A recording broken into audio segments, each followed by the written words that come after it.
That is how she learns to behave." Those words made my blood run cold. It has been 3 years since that scene, and I can still hear the echo of that applause. The applause of a mother watching her son beat my daughter. My name is Elena Vance.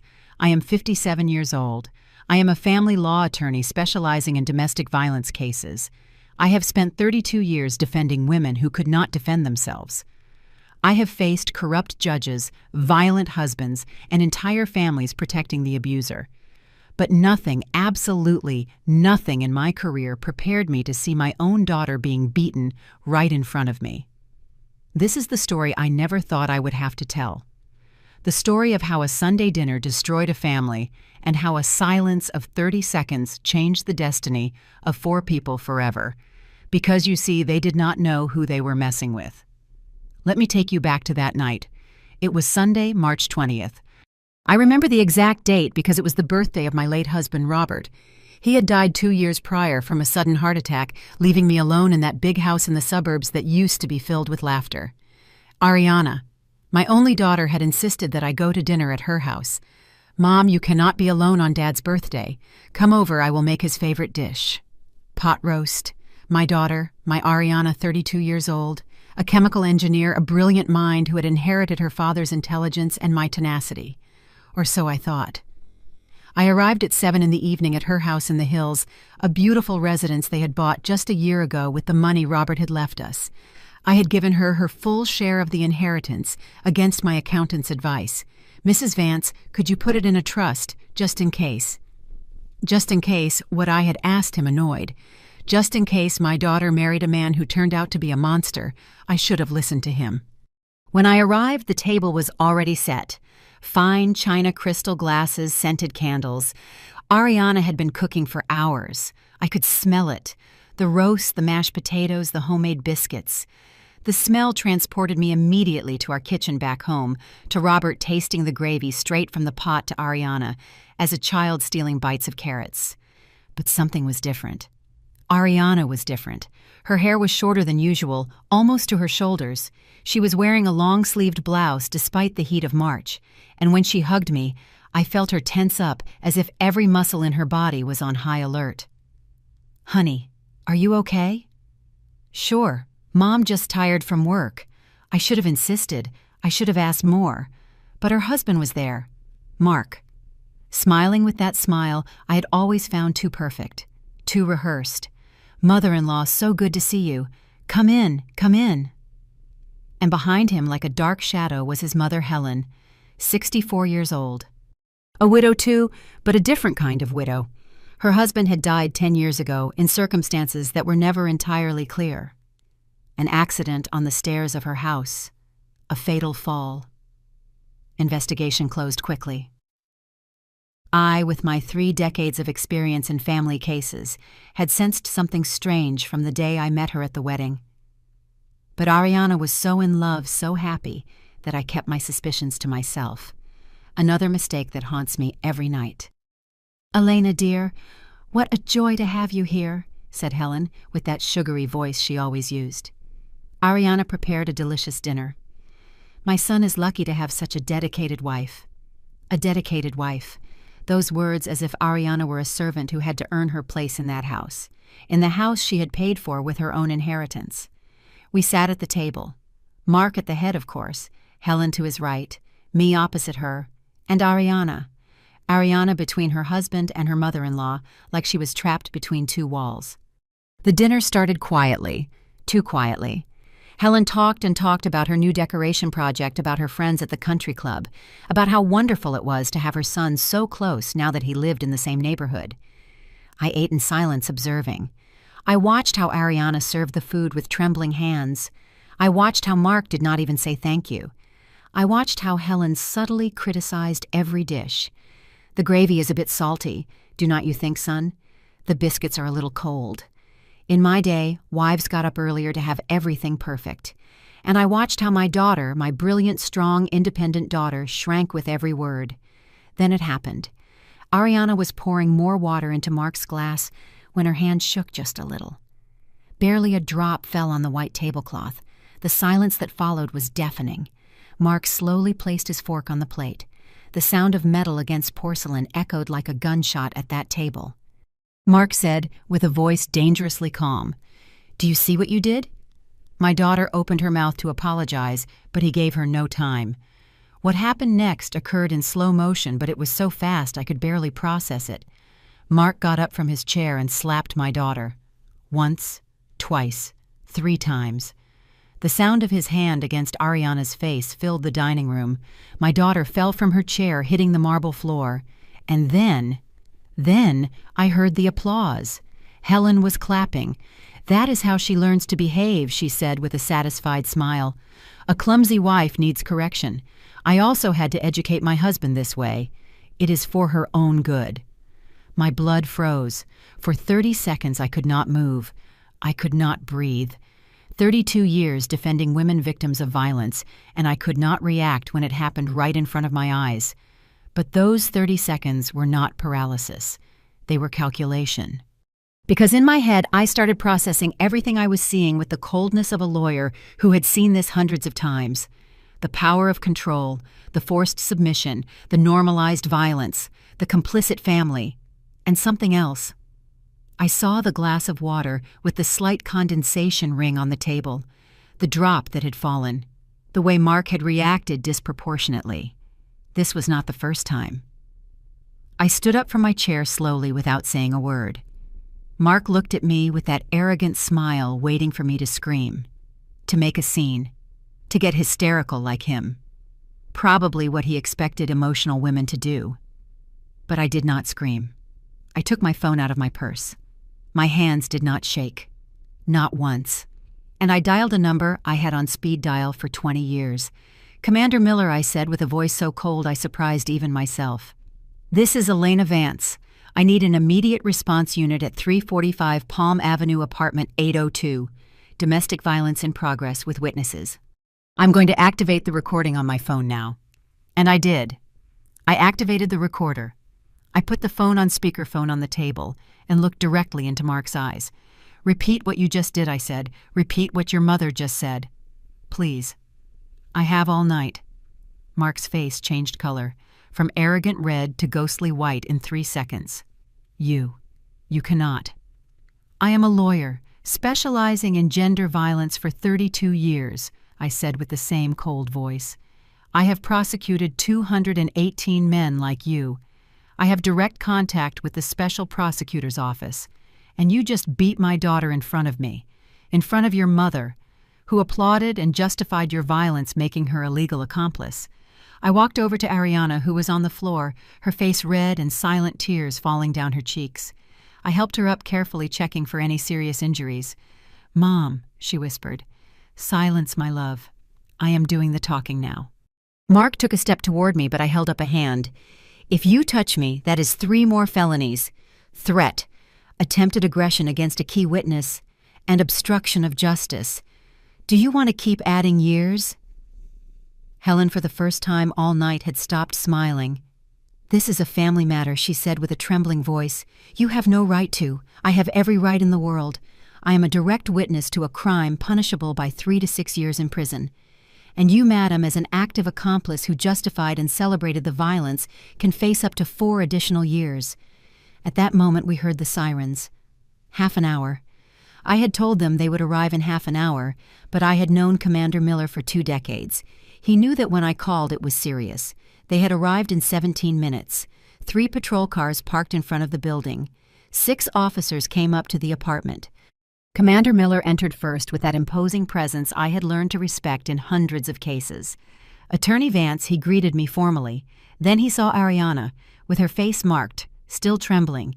His expression hardened. "We have caught them in the act," I told him. 3 blows, direct witness, partial recording on my phone, and accomplice present. The commander nodded and looked at Mark. "Sir, you have the right to remain silent." What followed was pure protocol. Mark was arrested. Helen, too, as an accomplice. Both were handcuffed and taken to the patrol car. Before leaving, Mark looked at me with a hatred I will never forget. "This is not going to stay like this," he said. "My family has contacts. We are going to." "Your contacts are worth nothing when there is solid evidence and witnesses," I interrupted him. And if you try to intimidate me or get near my daughter, I will personally ensure that every day of your sentence is spent in the prison furthest from this city." They took him away, and for the first time all night, I hugged my daughter. She cried in my arms for what seemed like an eternity. She cried out years of silence, of fear, of feeling trapped in a nightmare she did not know how to end. "Why did you not tell me?" I asked her when she could finally speak. "I was ashamed, Mom. You have always been so strong, always defending other women. How was I going to tell you that I was being a victim myself? How was I going to accept that I married a man who turned out to be exactly the kind of monster you fight?" I hugged her tighter. "It ends today." And so it was. But this story does not end with the arrest. This story is just beginning. Because what Mark and Helen did not know was that the universe has a very particular way of serving justice, and I was going to make sure that every single one of their actions had its consequence. Sometimes we trust the wrong people too much. Have you also been disappointed by someone you loved? Tell me your story in the comments. I want to read them. Before I tell you what happened after that night, I need you to understand something important. I need you to know who Ariana was before Mark. Because when you see a woman destroyed by violence, it is easy to forget that she was once a girl who laughed without fear, that she was a teenager full of dreams, that she was a woman who walked through life with her head held high. Ariana was born on July 23rd, the middle of summer. Robert and I had been married barely 2 years when she arrived, filling our house with a cry that at that moment seemed like the most beautiful sound in the world. My husband was an architect, a nobleman, of the kind that are rare these days. He never raised his voice, he never raised his hand. When we had disagreements, we sat in the living room with coffee and talked until we found common ground. That is how we grew, and that is how Ariana grew. Our daughter was curious from a young age. I remember when she was just 4 years old, she took apart the house phone because she wanted to see how the voices spoke from inside. Robert laughed for half an hour when he found the pieces scattered all over the living room. "This girl is going to be a scientist," he told me while we picked up screws from the floor. And he was right. Ariana was always brilliant. Not just smart, but with that special spark of wanting to understand how everything worked. Plants, machines, chemical reactions, people. When she was 12, she won her first science fair with a project on water purification. I remember her face when they gave her first place, a mixture of pride and that genuine humility she never lost. "Mommy, do you think Dad is proud? Your father has always been proud of you, my love, from the day you were born." Robert was there in the audience with eyes shining with held-back tears. That night, the three of us went to dinner at Ariana's favorite restaurant, a small place downtown that made the best Swiss enchiladas in the whole district. To our scientist, toasted Robert raising his glass of iced tea. To our family, I said. To being together added Ariana with that smile that lit up any room. Together. That word was like an anchor for us. We did not have much money in those years. Robert's career was just taking off, and I was still building my reputation as a lawyer. But we had something more valuable. We had each other. Sundays were sacred in our house. Robert cooked roast. It was his specialty, a recipe he had inherited from his grandmother. He spent hours preparing the meat-mixing spices, adjusting the flavor of the gravy. Ariana and I were his official assistants. She measured the ingredients with scientific precision. I told the family stories my husband loved to hear. "Have I told you about the Mrs. Dominguez case?" I asked while chopping onions. "Mom, you have told us that case like 20 times, laughed Ariana. "But this time I have new details." And so we spent the afternoons, between laughter, simmering roast, and the smell of the biscuits Robert insisted on making by hand because store-bought ones do not taste the same. Those Sundays, how I miss those Sundays. Ariana grew up fast, too fast, like all children grow when you are not paying attention. Suddenly she was 15, then 18, then she was entering university. She studied chemical engineering at State University. She was top of her class, always. Not because she was an obsessive perfectionist, but because she genuinely loved what she did. She came home excited, talking about exothermic reactions, about material balances, about industrial processes I could barely understand. "Mommy, did you know we can turn organic waste into clean energy? It is fascinating." Robert and I listened to her mesmerized, proud to have a daughter so passionate about changing the world. When she graduated with honors at 24, Robert cried throughout the ceremony. He did not bother to hide the tears. He was too happy, too proud. "That is my daughter," he told anyone sitting nearby. "That is my Ariana." After graduation, we took a photo of the three of us together. That photograph is now framed in my living room, Ariana in the middle holding her degree, with Robert and me on each side hugging her, all smiling. We did not know that would be one of the last complete photos we would have as a family. Ariana got a job immediately at a major pharmaceutical company. She was a researcher, developing new processes for more accessible generic drugs. Her dream had always been to do science that helped people. "I do not want to work just for money, Mom. I want my work to mean something," and it meant something. In 2 years, she was already a project leader. She published 3 articles in international scientific journals. She traveled to conferences in Europe and the United States. She was independent, successful, happy. She lived alone in a small but cozy apartment in the city. On weekends, she went running in the park. She went out with her friends from university. She visited exhibitions in museums. And every Sunday, without fail, she came home for Dad's roast. That was our untouchable tradition. Until she met Mark.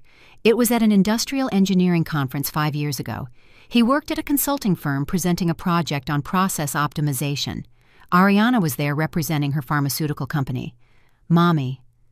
I met someone, she told me that afternoon on the phone, with an emotion in her voice I had not heard before. My heart skipped a beat, not of joy, but of that feeling every mother has when her daughter is growing up, when she is about to share her life with someone else. "Tell me." His name is Mark. He is an industrial engineer. He is smart, funny, and has incredible eyes. We talked for 3 hours after the conference, 3 hours, Mom. I did not even notice the time. I wanted to be happy. I wanted to feel that pure joy a mother should feel when her daughter falls in love for the first time. But something inside me stirred, a silent alarm that at that moment I did not know how to interpret. "When are we going to meet him soon?" "Very soon. I want Dad and you to meet him." 3 weeks later, Mark came to dinner at the house. He arrived on time, with a bottle of expensive wine and flowers for me, well-dressed, well-groomed, with that perfect smile I mentioned before. "Too perfect. Mrs. Vance, it is an honor to meet you. Ariana has told me so much about you and your work. I deeply admire what you do for women victims of violence. The right words, the right tone, the right posture." Robert shook his hand. They talked about architecture and engineering, about projects and professional perspectives. My husband seemed comfortable with him, but I watched him. I watched how he subtly interrupted Ariana when she spoke. I watched how his smile did not quite reach his eyes. I watched how, when Ariana mentioned a recent professional achievement, he quickly changed the subject to his own successes. Small details, insignificant to any normal person. But I had spent 30 years seeing patterns, and I recognized the warning signs. That night, when Mark and Ariana left, Robert found me in the kitchen washing dishes in silence. "What is wrong, love?" he asked me, knowing my silence better than anyone. "I do not know. Something does not add up. Give him time. It is the first time you see Ariana in love. It is natural to worry." Maybe he was right. Maybe I was projecting my work cases onto my personal life. Maybe I was being overprotective, but my instinct was screaming. The months followed. Ariana and Mark became inseparable.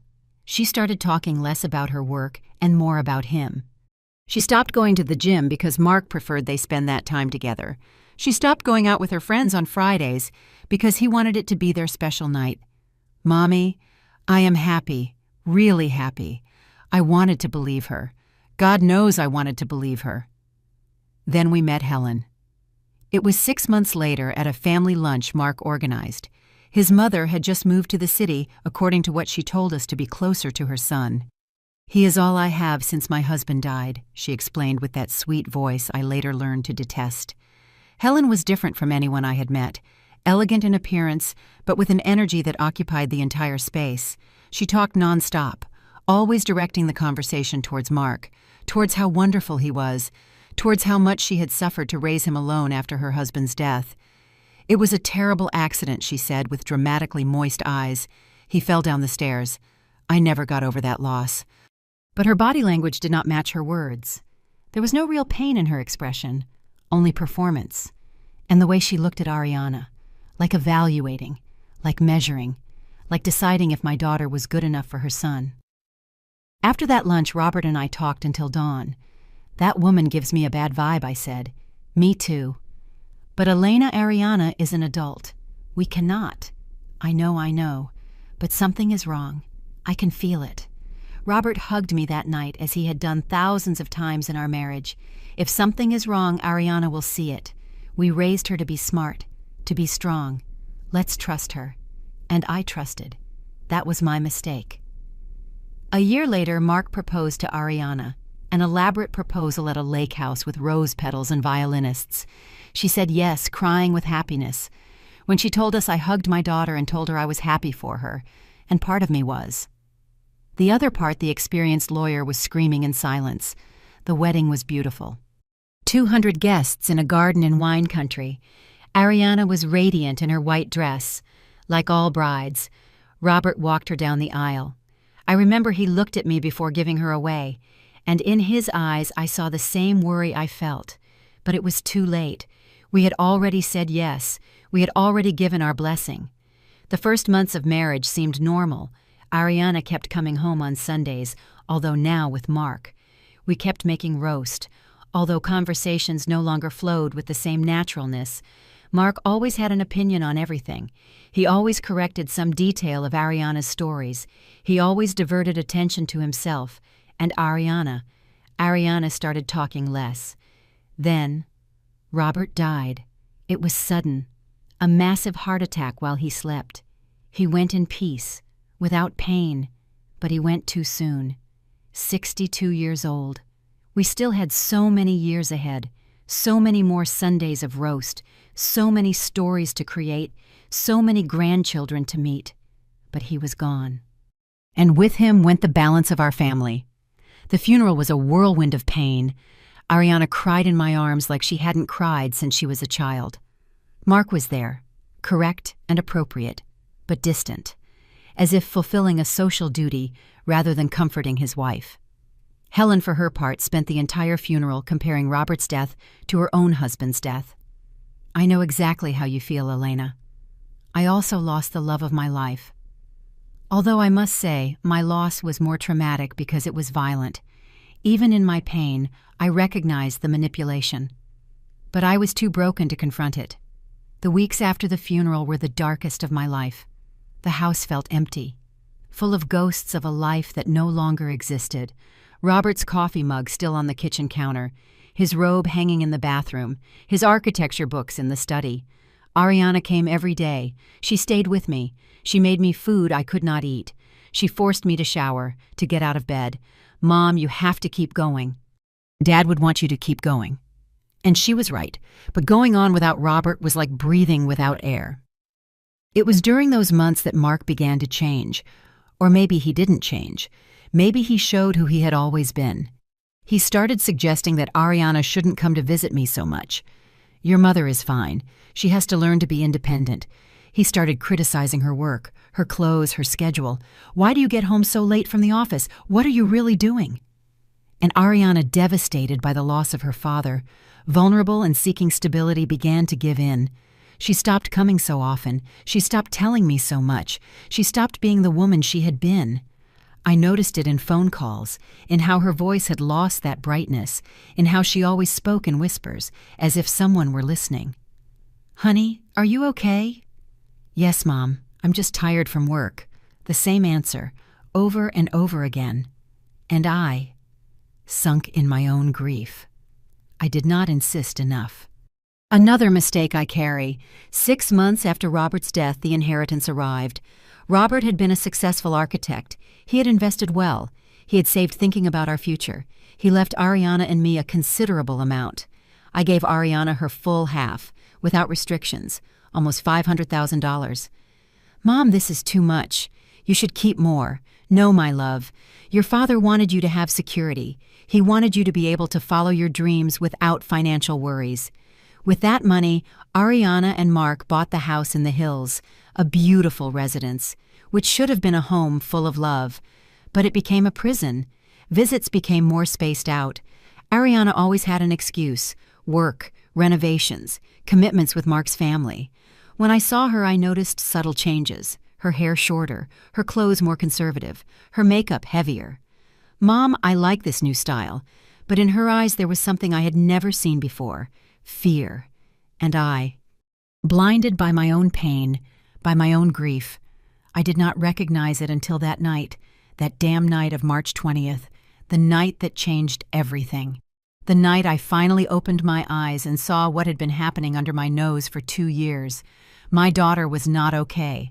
My daughter had not been okay for a long time, and I had been too lost in my own sadness to realize.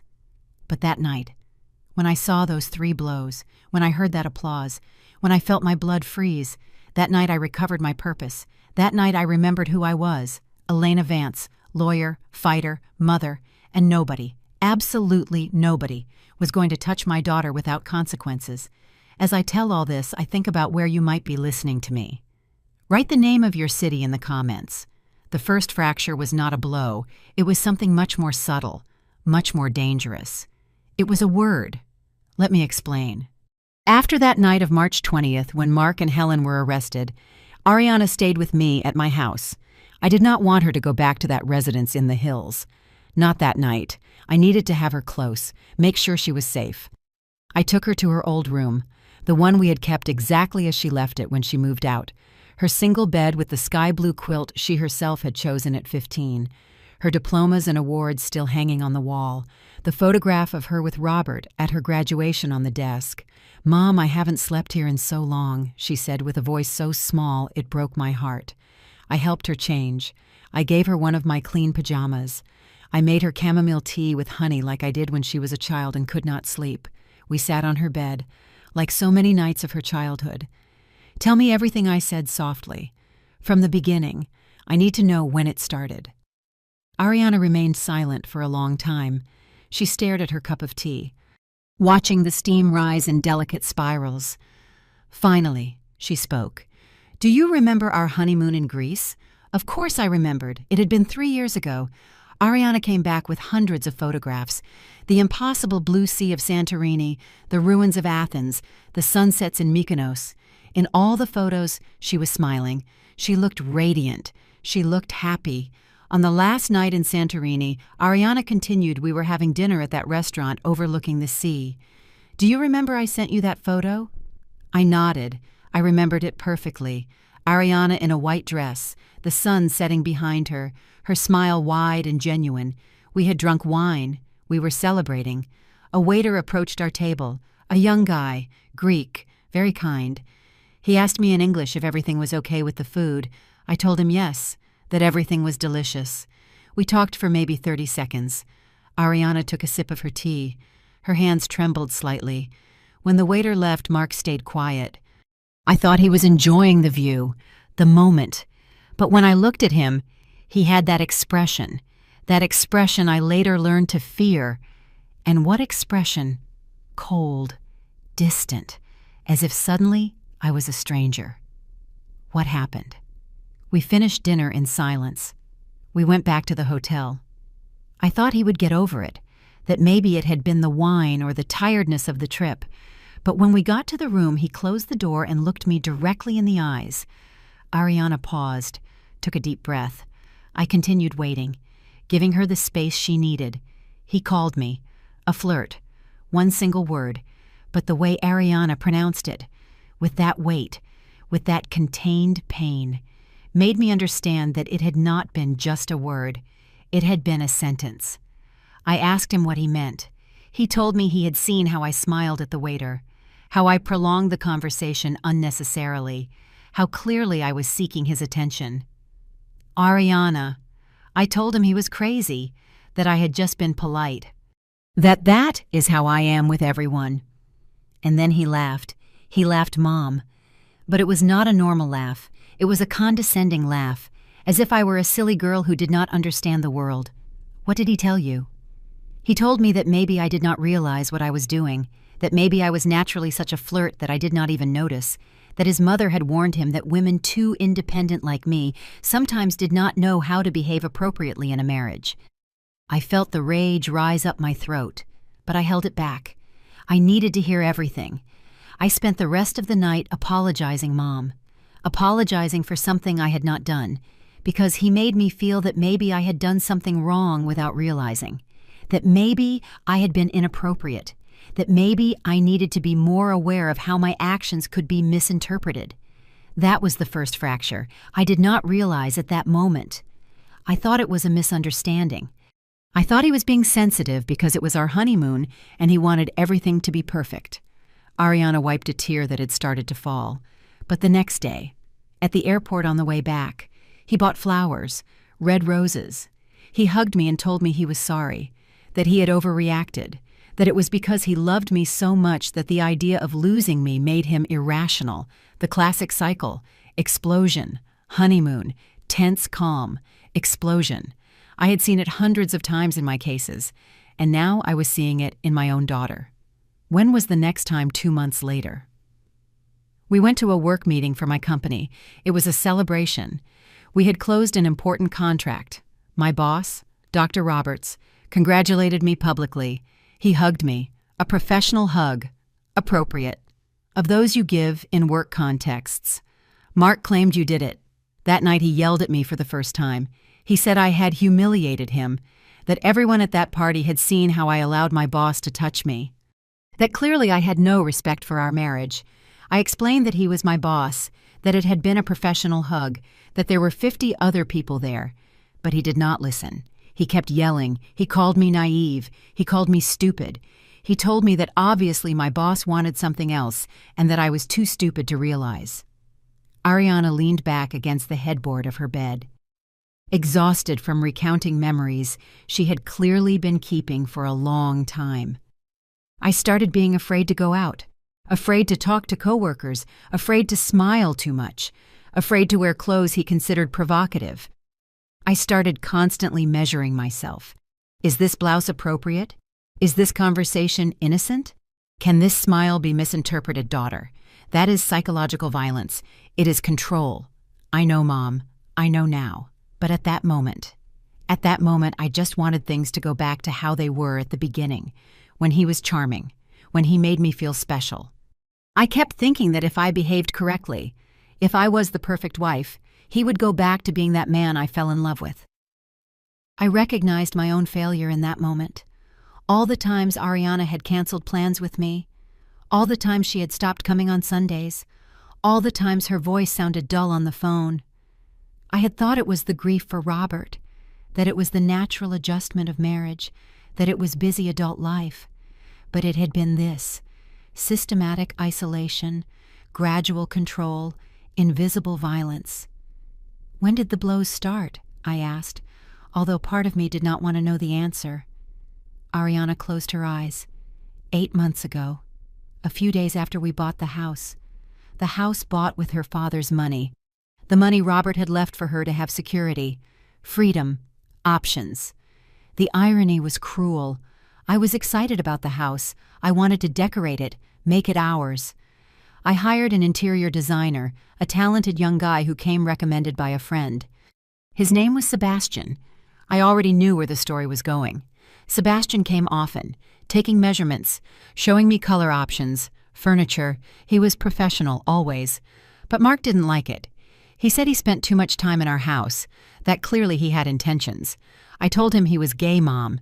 Sebastian was openly gay. He was engaged to his partner. I showed him his Instagram profile where he was clearly seen with his boyfriend. But Mark didn't care.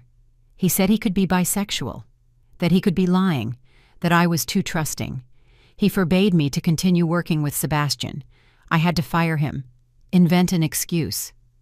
Sebastian felt terrible. He thought he had done something inappropriate. I had to lie to him. And it was there when we had the worst argument up to that moment. I told him he was being irrational, that he had no right to control who I worked with, that was my house too, bought with my money. Ariana opened her eyes. They were red, swollen. He pushed me against the wall. He didn't hit me, not with a closed fist, but he pushed me so hard I hit my head against the plaster. I saw stars for a few seconds. I felt nauseous. He apologized immediately. He cried. He said he didn't know what had happened to him, that I had provoked him by mentioning my money when we were supposed to be a team, that he was under a lot of stress at work, that his mother was sick and he was worried. Ariana bought my forgiveness, Mom. Literally. The next day he arrived with a diamond necklace. He took me to dinner at the most expensive restaurant in the city. He told me he was going to change, that he was going to go to therapy, that he loved me more than anything in the world. Did he go to therapy? He went to 2 sessions. Then he said the therapist didn't understand him, that the therapist was on the side of women and that it wasn't fair. Of course not. Abusers never accept responsibility. They always find excuses. They always blame others. They always victimize themselves. The following months were a roller coaster. Some weeks he was the perfect man. He brought me flowers. He wrote me sweet messages. He treated me like a queen. Other weeks he was. He was a stranger, cold, critical, controlling. And Helen, I said. Where was Helen in all this? Ariana's face hardened. Helen made everything worse, Mom. She moved closer to us 6 months ago. She bought an apartment 3 blocks from our house. 3 blocks, 3 blocks. And she started coming every day. Every day, Mom. Sometimes without warning. She arrived with her keys, because Mark had given her a set, and entered as if it were her house. One day I arrived from work and found her reorganizing my kitchen, moving my things, throwing away spices that according to her were no longer good, changing plates around, I told her, with all possible politeness, that I appreciated her help, but that I preferred to organize my own kitchen. Do you know what she answered me? I shook my head. She told me, a good wife accepts her mother-in-law's advice. I raised Mark alone, working double shifts, sacrificing everything for him. The least you can do is let me help you be the wife he deserves. The wife he deserves, I repeated with bitterness. Helen had an opinion on everything. On my clothes. That skirt is too short.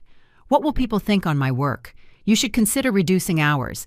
Men need their wives to be available. On my kitchen. My son's roast is too salty. Clearly you do not know the correct recipe. And Mark always defended her. Always. It didn't matter how unreasonable she was. He took her side. He told me his mother had suffered a lot, that she had raised a son alone, that I should be more understanding. I started feeling like a stranger in my own house, as if I were living in their house, not mine, as if I were a guest who had to earn the right to be there. Ariana got out of bed, walked to the window of her old room. She looked outside, towards the garden where Robert used to grow herbs for cooking. Do you know what is the worst part, Mom? What? That Helen talked to me about her marriage as if it were a role model. She told me how she educated her husband, how she put him in his place when he behaved badly, how she taught him that she was the one who ruled the house. I always thought those stories were strange. She talked about hitting him with objects when he got drunk, about hiding his money when he didn't behave well, about punishing him by locking him out of the house at night. A shiver ran down my back. And when she told me these stories, she laughed. She laughed, Mom, as if they were funny marriage anecdotes, not abuse. Do you think what if she killed her husband? I do not know. But every time she mentions it, there is something in her eyes, something cold, something that scares me. Ariana returned to bed, snuggled next to me. As when she was a child and had nightmares, the first real blow, the first with a closed fist, was 4 months ago. I waited. It was something so stupid, so ridiculously stupid, that I am ashamed to tell it. Tell me anyway. I was cooking, making dinner. Helen had come and had criticized everything, the cleaning, the food from the day before, my hair. I was tense, stressed. I chopped onions with the knife Robert had given me. That Japanese one I liked so much. I remembered that knife. Robert had bought it on a trip to Japan. He had paid a fortune for it because he knew how much Ariana liked cooking. Mark arrived from work in a bad mood. He started complaining that the house smelled too much like onion. I explained I was cooking. He told me I could have ventilated better. I told him the windows were open, and then, without any reason, without any real provocation, he told me, "You are useless. You cannot do even the simplest thing without ruining it." I turned to look at him, surprised, and he took that as a challenge. Ariana instinctively touched her jaw, as if the pain were still there. He hit me. A direct punch to the jaw. I fell to the floor. Dad's Japanese knife fell and dented against the tiles. Silent tears fell down my face. I couldn't contain them. I stayed there, on my kitchen floor, bleeding from the mouth, looking at Dad's broken knife, and the only thing I thought was, "Dad, I need you. I do not know what to do without you." I hugged her tighter. Helen was there. She had seen everything. Do you know what she did? What she knelt beside me and told me. Wives have to learn when to keep their mouth closed. I learned that lesson many years ago. Now it is your turn. After that. Mark locked himself in his study. Helen helped me clean the blood. She gave me ice for my jaw. She taught me how to cover the bruise. Yellow concealer first, then your skin tone, then powder. She explained with all the calm in the world, as if it were a normal beauty tutorial. I asked her if she had gone through this, if her husband had ever hit her. She looked me directly in the eyes and told me, "No, dear, I was smarter. I learned to control the situation before it escalated." The pieces began to fit in my head. Helen had not been a victim. Helen had been a perpetrator, and now she was raising a second generation of violence, with Mark as her tool. "Why did you not tell me?" I asked, although I knew the answer. "Because I was ashamed, Mom. Because all my life I saw you defending other women. Because you are strong, unbreakable, brave. How was I going to tell you that your daughter, had become exactly the kind of woman you rescue? Besides," she continued, "Mark always apologized afterwards. He always promised to change.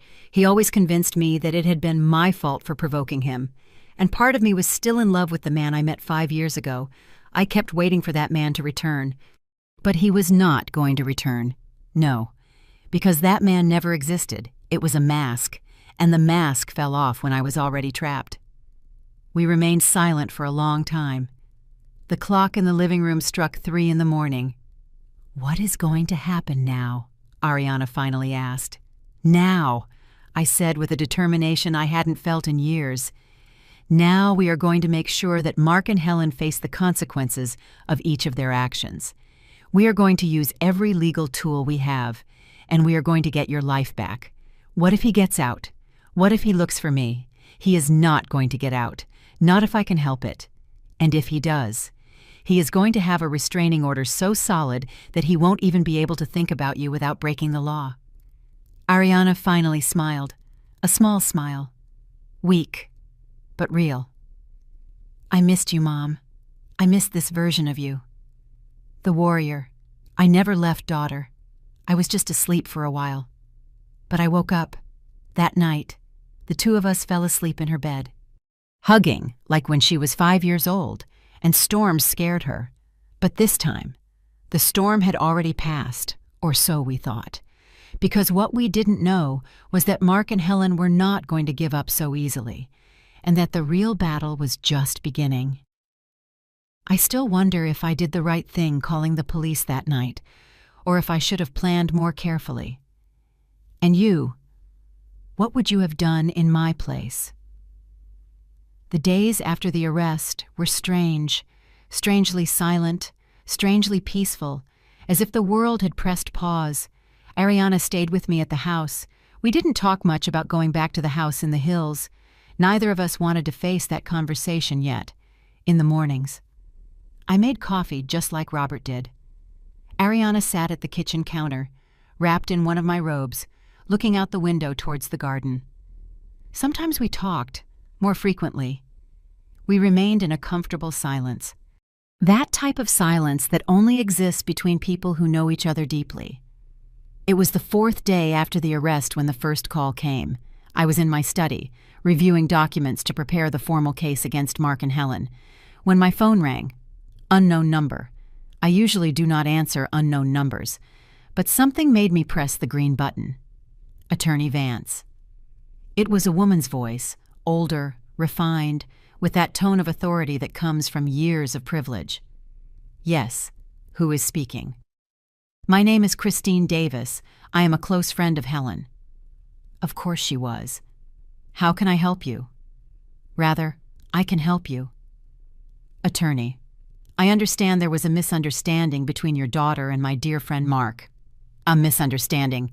She called 3 blows to the face a misunderstanding. Mrs. Davis, with all due respect, there was no misunderstanding. There was an act of domestic violence that I witnessed directly and that is documented by the authorities. Oh, attorney, please. You are a woman of the world. You know how young marriages are. There are fights. There are tensions. That does not mean you should destroy the life of a successful man for a moment of what. I interrupted her.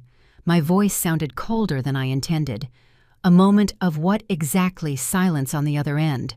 What she tried to say continued with a more cautious tone. It is just that Helen has told me a lot about her son. He is a good man, hard-working, devoted. And your daughter? Well, Helen mentions that Ariana can be somewhat challenging. There it was. The narrative I knew was coming. The victim provoked the abuser. The victim deserved it. The victim is the real problem. Mrs. Davis, I am going to be very clear. I have no interest in discussing my daughter's character with you or anyone else. My daughter was a victim of violence, period, and both Mark and Helen are going to face the full legal consequences of their actions. That would be very unfortunate, she said. And now her voice had a threatening nuance. Mark comes from a very well-connected family. His uncle is a magistrate in the Superior Court. His cousin works in the Attorney General's office. It would be a shame if this matter became complicated for you and your legal practice. A veiled threat. How predictable. Mrs. Davis, I have been in this profession for 32 years. I have faced threats from narcos, from corrupt politicians, from powerful businessmen. If you think I am going to back down because Mark's uncle is a magistrate, you clearly do not know who you are talking to. Besides, I continued, every word of this conversation is being recorded, as is my legal right. And any attempt at intimidation or interference with an active case constitutes obstruction of justice. Do you wish to continue? She hung up immediately. I sighed and saved the recording in 3 different locations: my phone, my computer, and the cloud. 32 years had taught me to document absolutely everything. Ariana appeared in the study doorway. Who was it? I told her about the call. I saw her face pale. Mom. Christine Davis is one of the most influential women in the neighborhood. If she is on Helen's side, it does not matter whose side she is on. Justice does not work by social connections. But even as I said those words, I knew they were not completely true. Justice should work like that. But in reality, connections mattered. Power mattered. Money mattered. And Mark, apparently, had more connections than I had anticipated. The second call came that same afternoon. This time it was my assistant at the firm. Lucy. She sounded nervous. Attorney, I need to tell you something. A man arrived an hour ago. He said he was Mark's lawyer. He left this. She sent me a photo by WhatsApp. It was a lawsuit. A lawsuit for defamation, false accusation, and moral damages. Against me. Against Ariana. They were asking for $2 million in compensation. He also left something else. Lucy continued, a temporary court order suspending the restraining order against Mr. Mark, signed by Magistrate Henry, his uncle. Of course, how is it possible, I asked, although I already knew the answer. Favors, calls between friends, the system working for whoever had the right connections.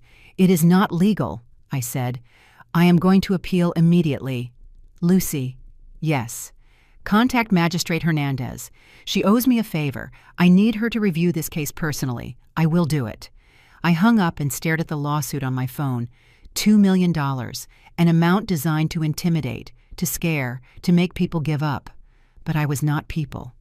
Ariana entered the study again. She had heard part of the conversation. Mom, This is getting out of control. Maybe we should what I looked directly at her, back down. Let him get away with it. Allow him to continue hitting you because he has a magistrate uncle. No.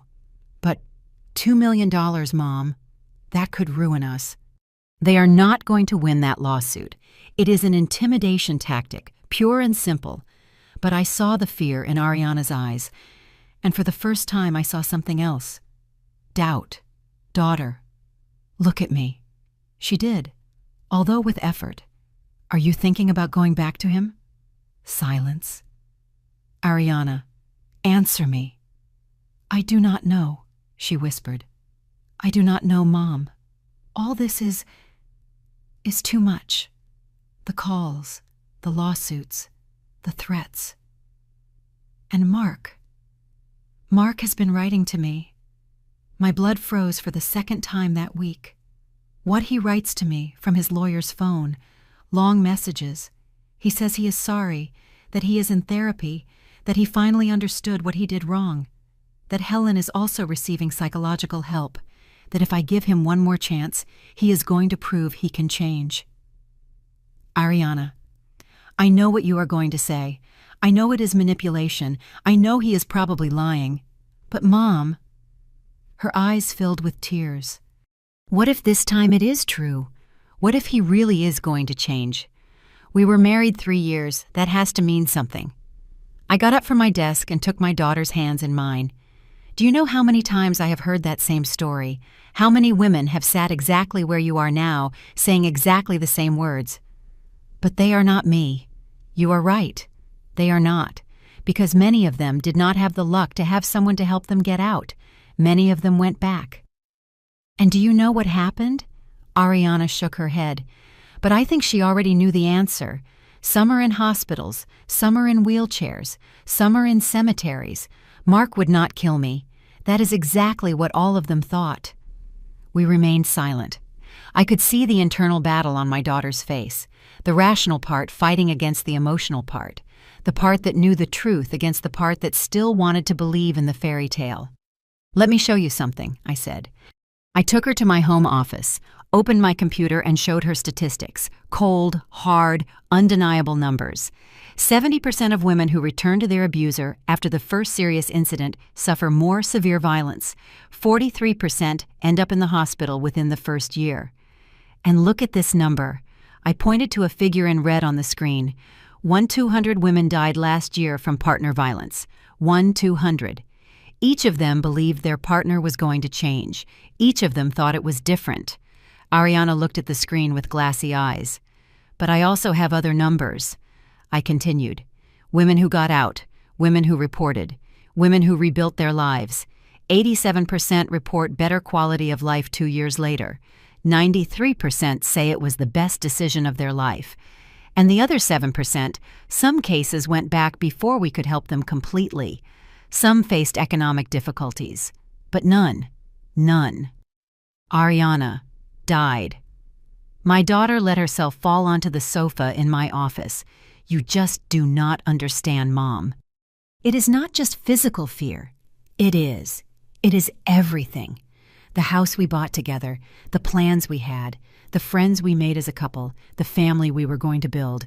If I leave him, I lose all that.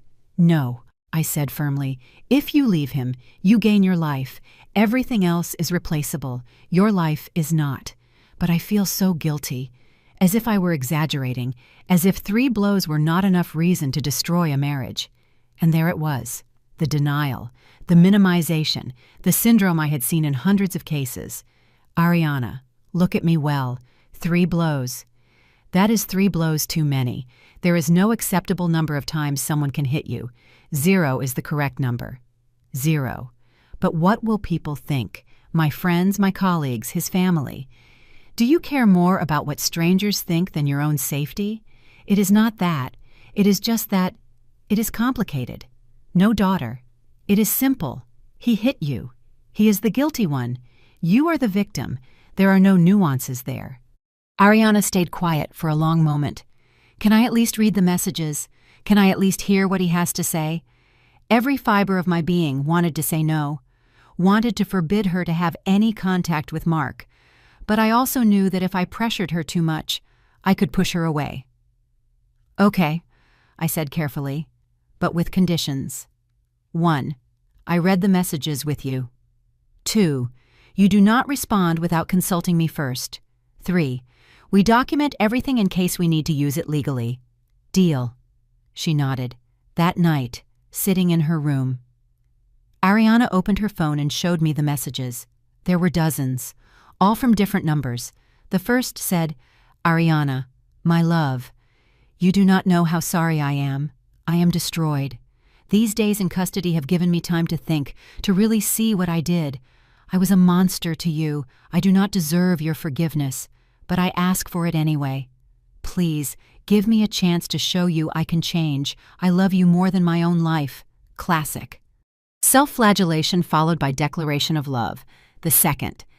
I spoke to a psychologist here. He diagnosed me with impulse control disorder related to childhood trauma. I finally understand where my violence comes from. My mother. She hurt me a lot when I was a child. I know it is not an excuse, but it is an explanation. I am working on that. For you. For us. Now blaming his mother. Interesting twist, considering Helen had applauded when he hit Ariana. The third. I saw my lawyer filed a lawsuit against you and your mom. Please.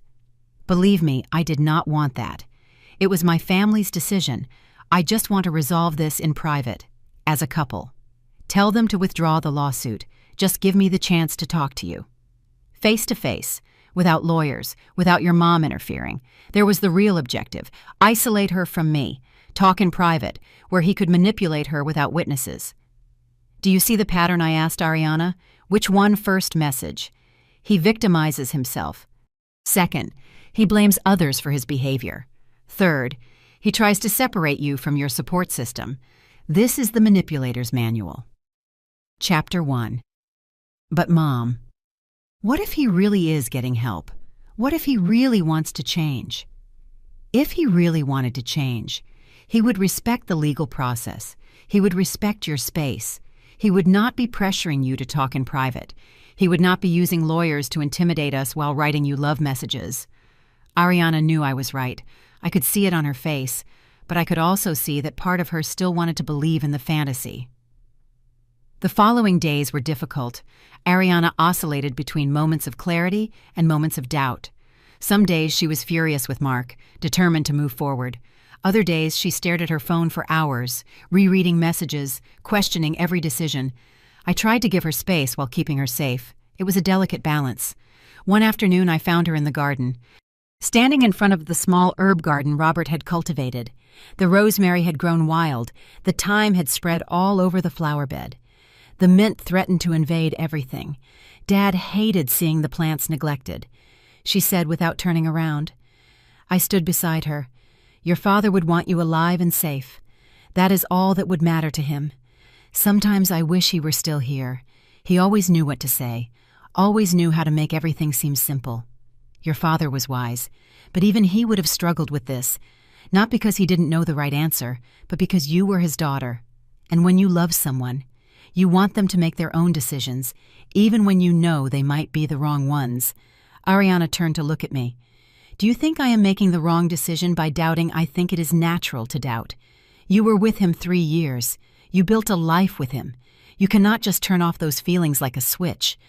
But what I ask is that you do not confuse the love you felt for him with the danger he represents now. What is the difference? True love makes you feel safe. True love lifts you up. It does not destroy you. What Mark offered you was not love. It was control disguised as love. Ariana nodded slowly. Do you know what is the hardest part? She asked. What accepting that I spent 3 years in love with a lie, that the man I met never existed, that everything was an act designed to trap me. It was not your fault. Daughter, I know in my head, but my heart still does not accept it. I hugged her there, between the overgrown rosemary and the invasive thyme, under the same sky Robert used to look at while cooking roast on Sundays. It is going to hurt for a while, I told her, but the pain means you are healing. It means you are alive. That night, Ariana finally blocked all the numbers Mark had written to her from. It was not easy. She cried while doing it. But she did it. "I am ready," she said. "I am ready to fight. Then we are going to fight." And so we did. The next day, I counterattacked legally. I filed a formal appeal against the suspension of the restraining order. I documented every threat, every call, every message. I contacted Magistrate Hernandez, who reviewed the case and confirmed that her colleague's order had been inappropriate. The restraining order was reinstated, with even stricter terms. Mark could not get within 500 meters of Ariana. He could not contact her directly or indirectly. He could not send third parties to talk to her. Any violation would mean immediate arrest. As I tell all this, I think about where you might be listening to me. Write the name of your city in the comments. I also filed a countersuit for aggravated domestic violence, threats, and psychological damage. I asked not for $2, but for $8 million in compensation for Ariana. Not because we needed the money, but to send a message. They were not going to intimidate us. They were not going to scare us. They were not going to beat us. But while I fought in the courts, Mark and Helen fought on another battlefield, one I did not anticipate, one that almost destroyed us. The social war began 3 weeks after the arrest. It was subtle at first, so subtle I almost didn't notice. Ariana had started going out of the house more. Small steps. She went to the supermarket. She went to her beauty salon. She was trying to recover some normality while we waited for court hearings. She returned from the salon one afternoon with a pale face. "What happened?" I asked immediately. "Olga," she said. Olga was her stylist for 5 years, a cheerful woman who always had stories to tell. Olga behaved strangely, cold, distant. She barely spoke to me during the entire cut. Maybe she was having a bad day. No, Mom, it was more than that. When I was paying, another client I know, Fern, arrived. We have seen each other there dozens of times. We always say hello. But today she saw me and literally turned around. She pretended she was looking for something in her purse until I left. A bad feeling settled in my stomach. "Did you say something? Did you ask?" I asked Olga if I had done something wrong. She just shook her head and told me she was in a hurry because her next appointment was about to arrive. But Mom, her schedule was empty. I saw it the next day. Ariana received a message from her best friend from university, Patty, or who had been her best friend. The message said, "Ariana, I am sorry, but I think we need to take some time. My husband works in the same industry as Mark, and he says this whole situation is very complicated. I cannot afford to be involved. I hope you understand. I wish you the best." Ariana showed me the message with trembling hands. Patty and I were roommates for 4 years in college. 4 years, Mom. She was my maid of honor at my wedding. And now she abandons me because her husband says it is complicated. People are afraid of difficult situations, I said, although the rage grew in my chest, especially when there is power and influence involved. It is not just Patty. Look, she showed me her Instagram. She had lost almost 100 followers in the last few days. Her last post, a photo of a sunset she had taken from my garden, had only 3 likes. Before, she used to receive more than 200. I checked the comments on her old posts. Someone had been leaving anonymous messages. "Aren't you ashamed of destroying a good man's life? We all know you provoked the situation and now play the victim. Your mother-in-law told me the truth. You are a manipulator. When did these comments start?" About a week ago. I delete them, but they keep appearing. They come from different accounts every time. It was an organized campaign. I recognized it immediately. I had seen this tactic before in other high-profile cases. "Helen," I said, "do you think she is behind this? I am sure." And she was right. 2 days later, my assistant Lucy called me urgently. "Attorney, you need to see this." She sent me a link to a blog. It was called The Truth Behind False Accusations. It was anonymous, but professionally designed. The most recent post was titled, "The Case of Mark M." When a corrupt family destroys an innocent man. I read it with growing horror. The article painted Mark as a loving and successful husband, victim of a radical feminist lawyer, me, and her manipulative daughter, Ariana. It said we had invented everything to keep his money, that we had a history of falsely accusing men, that I had been reprimanded for unethical conduct on multiple occasions. Everything was a lie, every word. But it was written convincingly, with anonymous sources, with confidential documents, with photographs taken out of context. There was a photo of Ariana at a party, laughing and holding a glass of wine.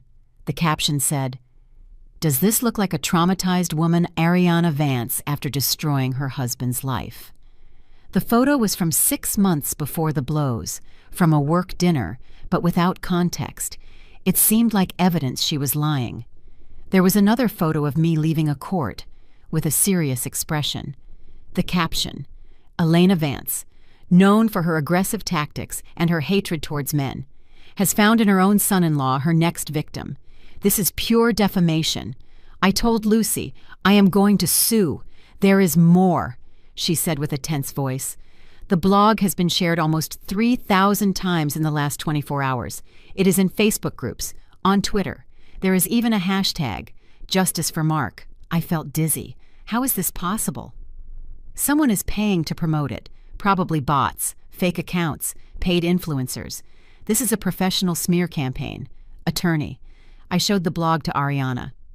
I watched her read it with tears falling down her face. "They are destroying my reputation," she whispered. "They are making it look like everything is my fault. What will they think at my job? What will my colleagues think?" As if the universe had heard her question. Her phone rang.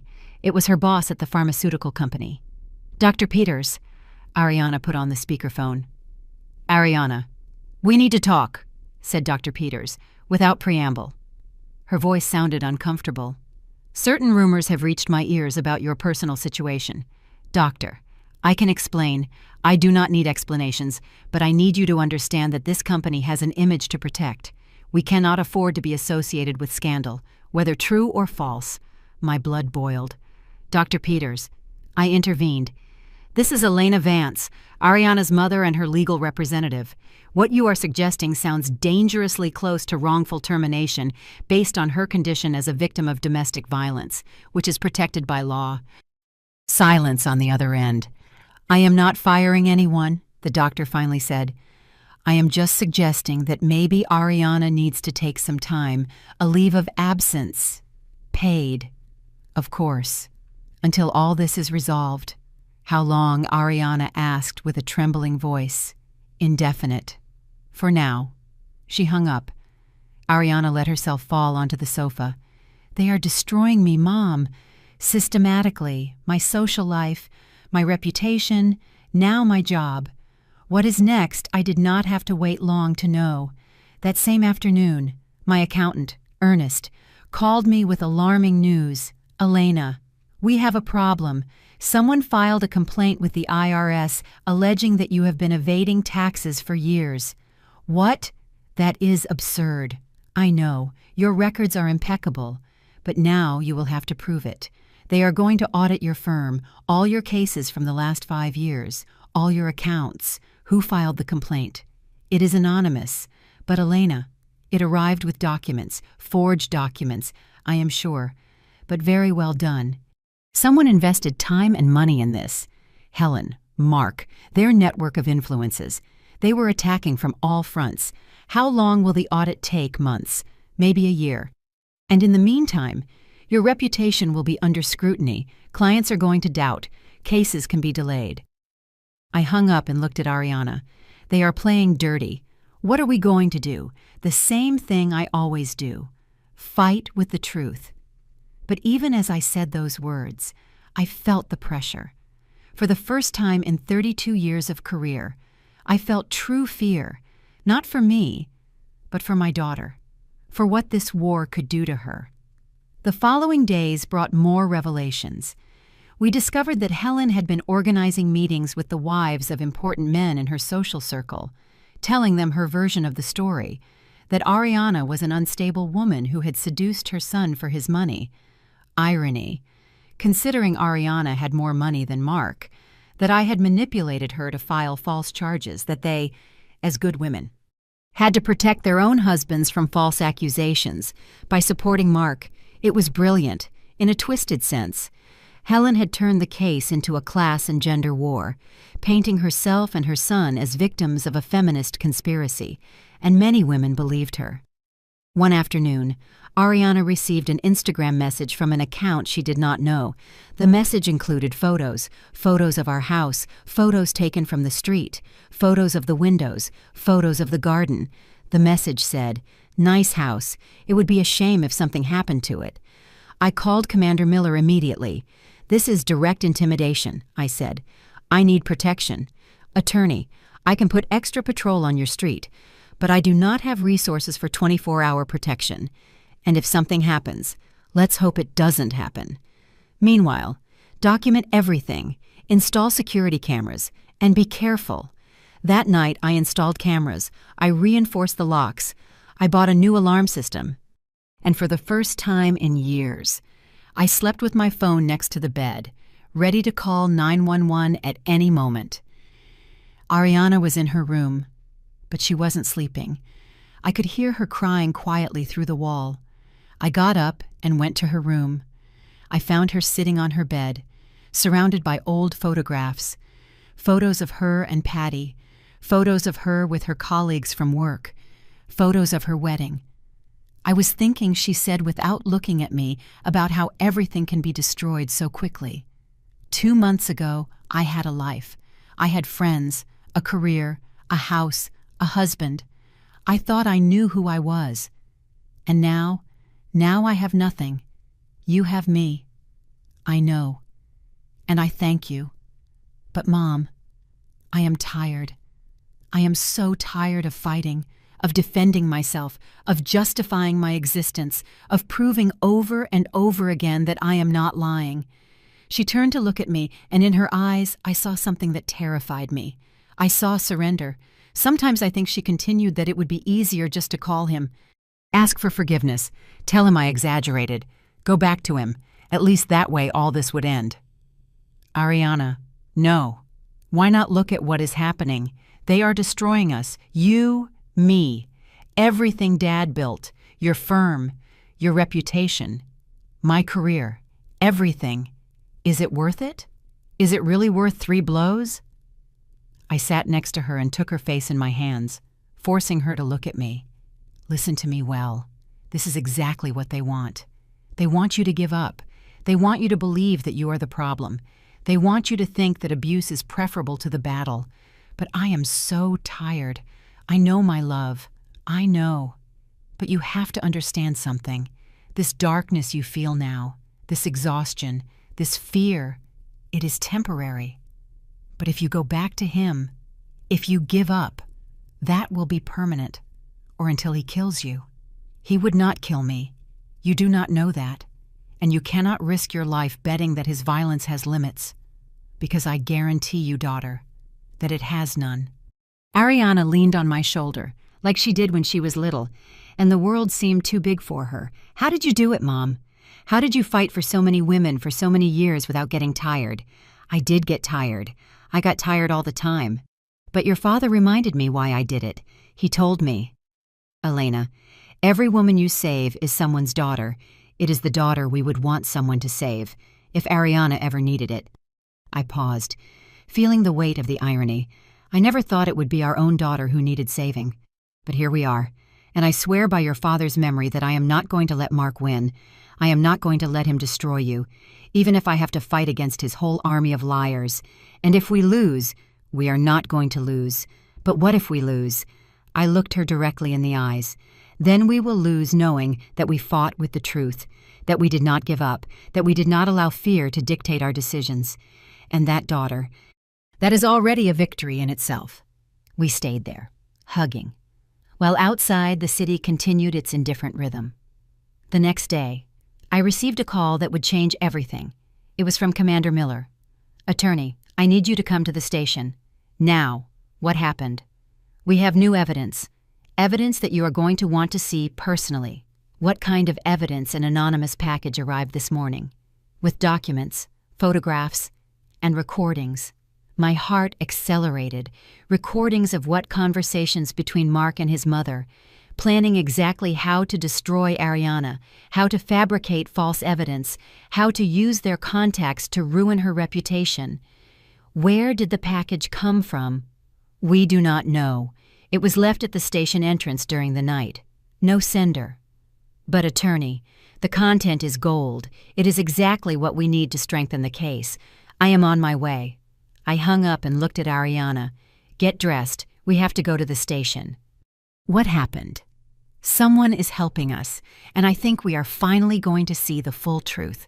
In the car to the station, my mind was working at full speed. Who had sent that package? Why was it someone from Mark's circle who had had enough? Was it someone with a personal vendetta? It did not matter. What mattered was that we finally had the missing pieces. And I was about to discover that the truth was much darker than I had imagined. Because what those recordings revealed was not just a plan to destroy us. It was evidence of something much worse. Something that confirmed my worst suspicions about Helen.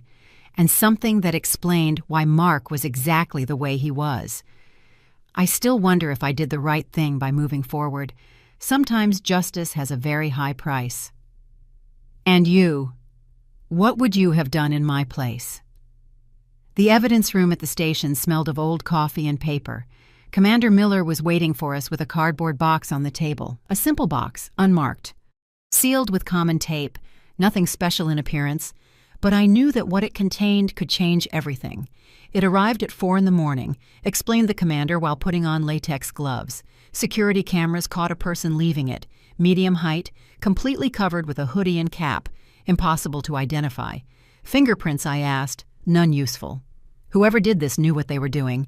He opened the box slowly. Inside were manila folders, several USB drives, and a large manila envelope. "Let's start with this," he said, taking out one of the USB drives and connecting it to a computer. The screen lit up. It was an audio file. The commander pressed play. Helen's voice filled the room. It was unmistakable. That sugary tone I had learned to recognize. "Do not be naive, Mark. That brat and her mother are not going to stop. They have to understand who we are, who we have always been." Mark's voice responded. "I already sent her the messages like you said. She is doubting Mom. I can feel it. If I keep pushing, she is going to give in. It is not enough for her to give in. We need to destroy her credibility completely. I already hired the PR team. They are going to handle the blog, social media, everything. By the weekend, half the city is going to think Ariana is a calculating liar. And the lawyer, the mother. That one is more complicated. She has a solid reputation, but everyone has secrets. I already put my private investigator to look. If he doesn't find anything real, we will fabricate something. A false complaint to the IRS is already in process." Ariana covered her mouth with her hand. Tears ran down her face. The recording continued. "Mark, listen to me well. This that you are living is exactly what I lived with your father. He also wanted to challenge me. He also thought he could control me. And what did you do?" A long pause, so long that I thought the recording had cut off, what I had to do. What you have to be willing to do if Ariana does not come to her senses. "Mom, do not call me Mom with that tone. I raised you. I sacrificed everything for you. After your father, after I had to deal with him, I worked double shifts to give you everything. And now you are going to let a spoiled little girl and her mother destroy what we built now?" "Of course not." "Then listen to the plan." The commander paused the recording. "There are 4 more hours," he said. "Conversations recorded over the last 3 weeks, all in Helen's house. According to the ambient sound analysis, someone planted listening devices there, who Ariana asked with a broken voice. We do not know, but whoever did it gave us exactly what we needed." He opened one of the folders. It contained photographs. The first was of an official document, a death certificate. Ray Harrison, Reed the commander, Helen's husband, died 11 years ago from severe head trauma after falling down the stairs of his residence back east. He moved to the next photo. It was a forensic report. The original report indicated accidental death. But look at this. He pointed to a section highlighted in yellow. The coroner who did the autopsy left marginal notes. Notes that never entered the official report.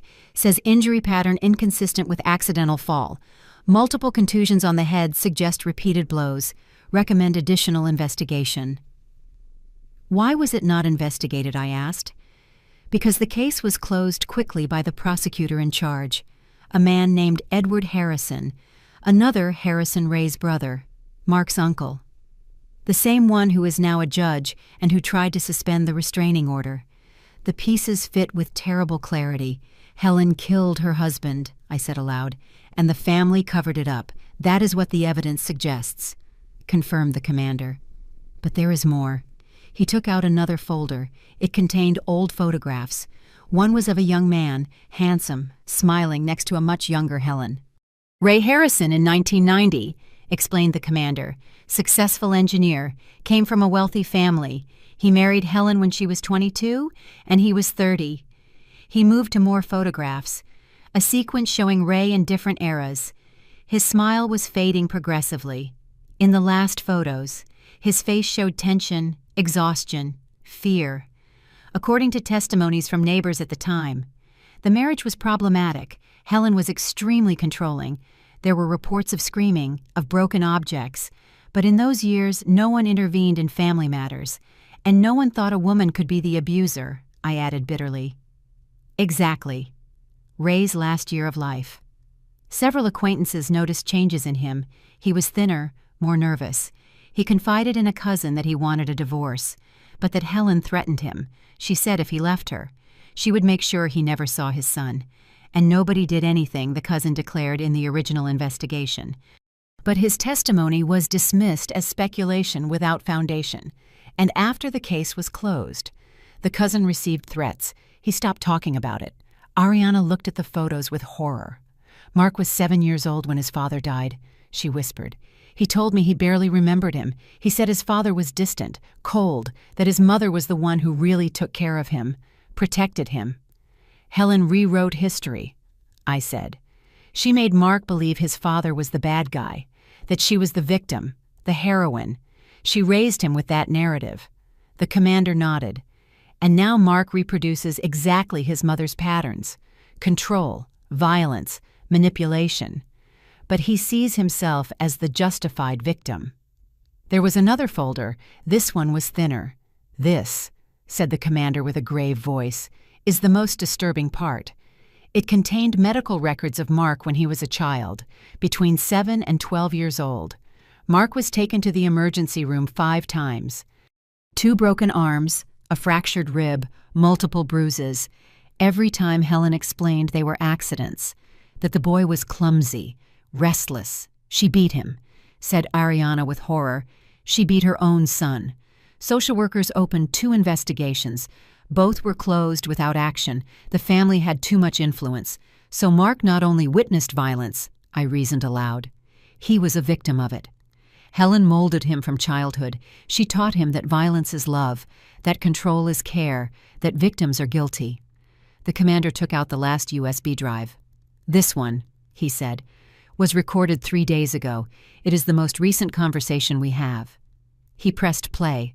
Helen's voice sounded different in this one, more relaxed, almost cheerful. Everything is going according to plan, son. The blog has had more than 10,000 visits. Social media is working. There are already entire groups on Facebook saying Ariana is a liar. And the best thing is that she is destroying herself, asking for time off work, isolating herself. She keeps writing to me, Mom, asking if I have communicated with her. She blocked all numbers but keeps checking if I write to her. Perfect. That means she is broken. She is doubting. Give me 2 weeks more and she is going to call you herself, begging you to forgive her. And if she doesn't, then we escalate. I have contacts at the newspaper. We can publish a story about false accusations ruining innocent men's lives. Your case is a central example. And the trial, we are going to win the trial. Your uncle is making sure the case goes to the right judge. And if for some reason it doesn't work, we can always appeal. These types of cases can last years. By the time it ends, Ariana is going to be so exhausted she is going to accept any settlement. And the mother, Elena, Helen's voice hardened. That one is a different problem. She is stubborn. She is not going to give up easily. But everyone has a breaking point, Mark. Everyone. Your father thought he was invincible too. He thought he could challenge me. And look how he ended up. A cold laugh. At the bottom of the stairs. Silence on the recording. Mom, did you? Did I what, son? Do you think your mother is capable of doing what is necessary to protect her family? Well, yes, I am. I always have been. And if Elena Vance does not understand that she must back down, she can also have an accident. You cannot be serious. I am completely serious. No one threatens my son. No one takes what is ours. I learned it from my own mother, who taught me that weak women are trampled, but strong women do whatever is necessary to survive. Mark, when you have children, you will understand. You would do anything to protect them. Anything. The recording ended. The silence in the room was absolute. Ariana was trembling visibly. I hugged her while the weight of what we had just heard settled on all of us. It is a confession, I said finally. A confession of murder and a direct threat against me. It is enough to reopen the investigation into Ray Harrison's death, confirmed the commander, and to add charges of serious threats against Helen. But is it admissible in court, I asked. These recordings were obtained without a warrant, without consent. That is the problem, admitted the commander. Technically. No, but we can use them as a basis to obtain legal warrants, to open official investigations, to get testimonies, and the anonymous package. Who sent it I still do not know, but whoever it is has close access to Helen, was in her house long enough to plant devices, knows her routine and wants her to pay. A family member suggested Ariana, possibly, or an employee, or someone who was a victim of Helen in the past, and finally decided to act. I stood up and walked to the room's window. Outside, the city continued its normal rhythm, people going to work, children walking to school, vendors setting up their stands. Ordinary life. While we were here, discovering that we had been fighting against something much darker than a simple case of domestic violence. We had been fighting against generations of violence, against a complete family system built on abuse, control, and cover-up. What do we do now? Ariana asked behind me. I turned to look at her. My daughter, my beautiful, brilliant daughter, who had the misfortune of falling in love with the product of this horror. Now, I said, we use every piece of this evidence. We reopen Ray Harrison's investigation. We file additional charges against Helen, and we make sure Mark understands he was raised by a murderer. Do you think that changes anything? Ariana asked. Do you think if Mark knows the truth about his mother? He is going to change, no, I said honestly. Probably not. But he deserves to know the truth, and more importantly, he deserves to have the power he has over you taken away. The commander gathered all the folders. I'm going to start the formal procedures today. But attorney, I need to warn you something. What if we attack Helen this way? If we reopen her husband's case, the entire family is going to counterattack. They are going to use every resource they have. It is going to get ugly. It is already ugly, I replied. It cannot get worse. But I was wrong. It can always get worse. 3 days after receiving the evidence, things escalated in ways I did not anticipate. First, a subpoena arrived from the district attorney, not for Mark or Helen, for Ariana. They accused her of filing a false report. They said there was new evidence that she had fabricated the story of abuse, that she had a financial motive for doing so. How is this possible? Ariana asked, reading the document with trembling hands. Did they not listen to the recordings? The recordings are still being officially processed, I explained. The legal system is slow, and in the meantime, they still have the power to counterattack. The subpoena demanded that Ariana appear for interrogation in 2 weeks. If she didn't, she could be arrested for contempt. It is an intimidation tactic, I said. They want to scare you into dropping the charges. It is working, admitted Ariana. I am terrified. Second, my firm received a visit from IRS auditors. They arrived without warning, with orders to review all my files.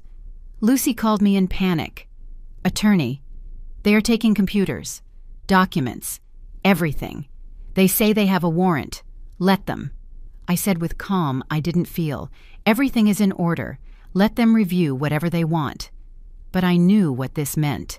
Weeks, possibly months, without complete access to my files, cases that would be delayed, clients who would lose trust, calculated collateral damage. Third, and this was the most painful. A letter arrived. It was from the State Bar Association. A formal complaint had been filed against me, alleging unethical conduct in Ariana's case. They said I had a conflict of interest representing my own daughter, that I had used my position to exert undue pressure on the authorities. The letter indicated there would be a disciplinary hearing, depending on the result. I could face temporary suspension of my license. 32 years of impeccable career, 32 years defending what is right, and now, for defending my own daughter, my license was at risk. That night I sat in Robert's study, the one we had shared for so many years, his books still on the shelves, his chair still by the desk. I needed his wisdom, his calm, his perspective. I do not know if I can do this. I told the empty space. I do not know if I am strong enough. Of course there was no answer. But then I remembered something Robert used to say when I came home after especially difficult days in court. Elena, justice does not always win, but those who fight for justice never really lose, because the act of fighting itself, of refusing to give up, is already a victory. He was right. He was always right. I got up, dried the tears I hadn't noticed were falling, and went back to the living room where Ariana was sitting, looking at her phone with a lost expression. "Daughter," I said, sitting next to her, "I need you to understand something." She looked at me. "We are going to lose things in this fight. Maybe I lose my license temporarily. Maybe you lose some cases at your work. Maybe we lose friends, reputation, money. Mom, let me finish. We are going to lose things. But there is something we are not going to lose. We are not going to lose your life. We are not going to lose your dignity. We are not going to lose the truth. And when all this ends, when you look back, you are going to be able to live with yourself, because you are going to know you did the right thing, that you did not give up to fear, that you did not allow a violent man and his murderer mother to dictate your destiny." Ariana hugged me. "Thank you," she whispered, "for not giving up on me. Never, my love. Never." We stayed like that, hugging, while outside the sun set over the city. Tomorrow would come with new challenges, new battles, new attempts to destroy us.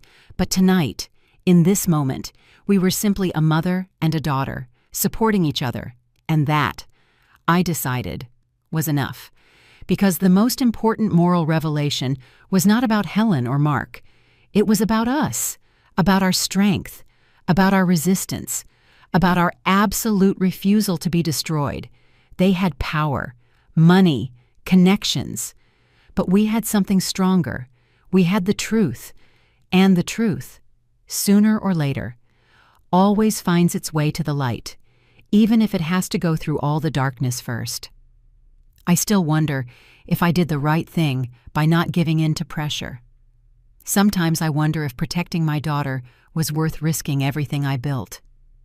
And you, what would you have done in my place? The disciplinary hearing was scheduled for a Tuesday morning. I dressed in my most formal suit, the navy blue one Robert had given me for my 10th anniversary as a lawyer. I applied makeup carefully, covering the dark circles from sleepless nights. I pulled my hair back into an impeccable bun. I had to look like what I was, a professional with 3 decades of unblemished experience, not like a woman on the verge of collapse. Ariana wanted to come with me, but I told her to stay home. I didn't need her to see her mother being judged for the simple act of protecting her. The Bar Association building was downtown, an old building, imposing, with those columns that are supposed to inspire respect for justice. That morning, it only inspired nausea. The hearing room was on the 3rd floor. When I entered, there was a panel of 5 lawyers sitting behind a long table, 3 men, 2 women, all older than me, all with carefully neutral expressions. I recognized 2 of them, Attorney Arthur Mills, a corporate lawyer who had always looked down on those of us dedicated to family cases, and Attorney Patty Ross, who 30 years ago had been my classmate in law school. We hadn't spoken in decades. Attorney Vance, said the president of the panel, a man of almost 70 named Richard Fountain. Thank you for appearing, as if I had a choice. I sat in the chair in front of them. Alone. My lawyer, a colleague who had offered to represent me at no cost, was sitting behind me. But this was my battle. This hearing, began Mr. Fountain, has been convened to review a complaint filed against you for alleged unethical conduct in the case against Mr. Mark Harrison. Do you understand the charges? I understand them, I said with a firm voice, and I reject them completely. The complaint alleges that you have a conflict of interest representing your daughter, that you used your personal influence with authorities to accelerate an arrest without due investigation, and that you have conducted a defamation campaign against Mr. Harrison and his family. Every word was a carefully constructed lie, but presented with that formal legal language, it sounded almost credible. Mr. Fountain, I said, my daughter was a victim of domestic violence in my presence. I was a direct witness. There is no conflict of interest in protecting a victim, especially when that victim is your own daughter. In fact, any mother who did not act in those circumstances would be the one who deserved to be questioned. But as a lawyer, intervened Mr. Mills with that condescending tone that irritated me so much, you should have known that the most appropriate thing was to recommend your daughter seek independent representation. Your personal involvement compromises objectivity. Objectivity, I repeated, feeling the rage rise. You want to talk about objectivity when my daughter was bleeding on a dining room floor, when her husband had just hit her 3 times in front of me, Attorney Vance, said Mr. Fountain in a warning tone. Maintain a professional tone. I took a deep breath, held back the words I really wanted to say. Excuse me.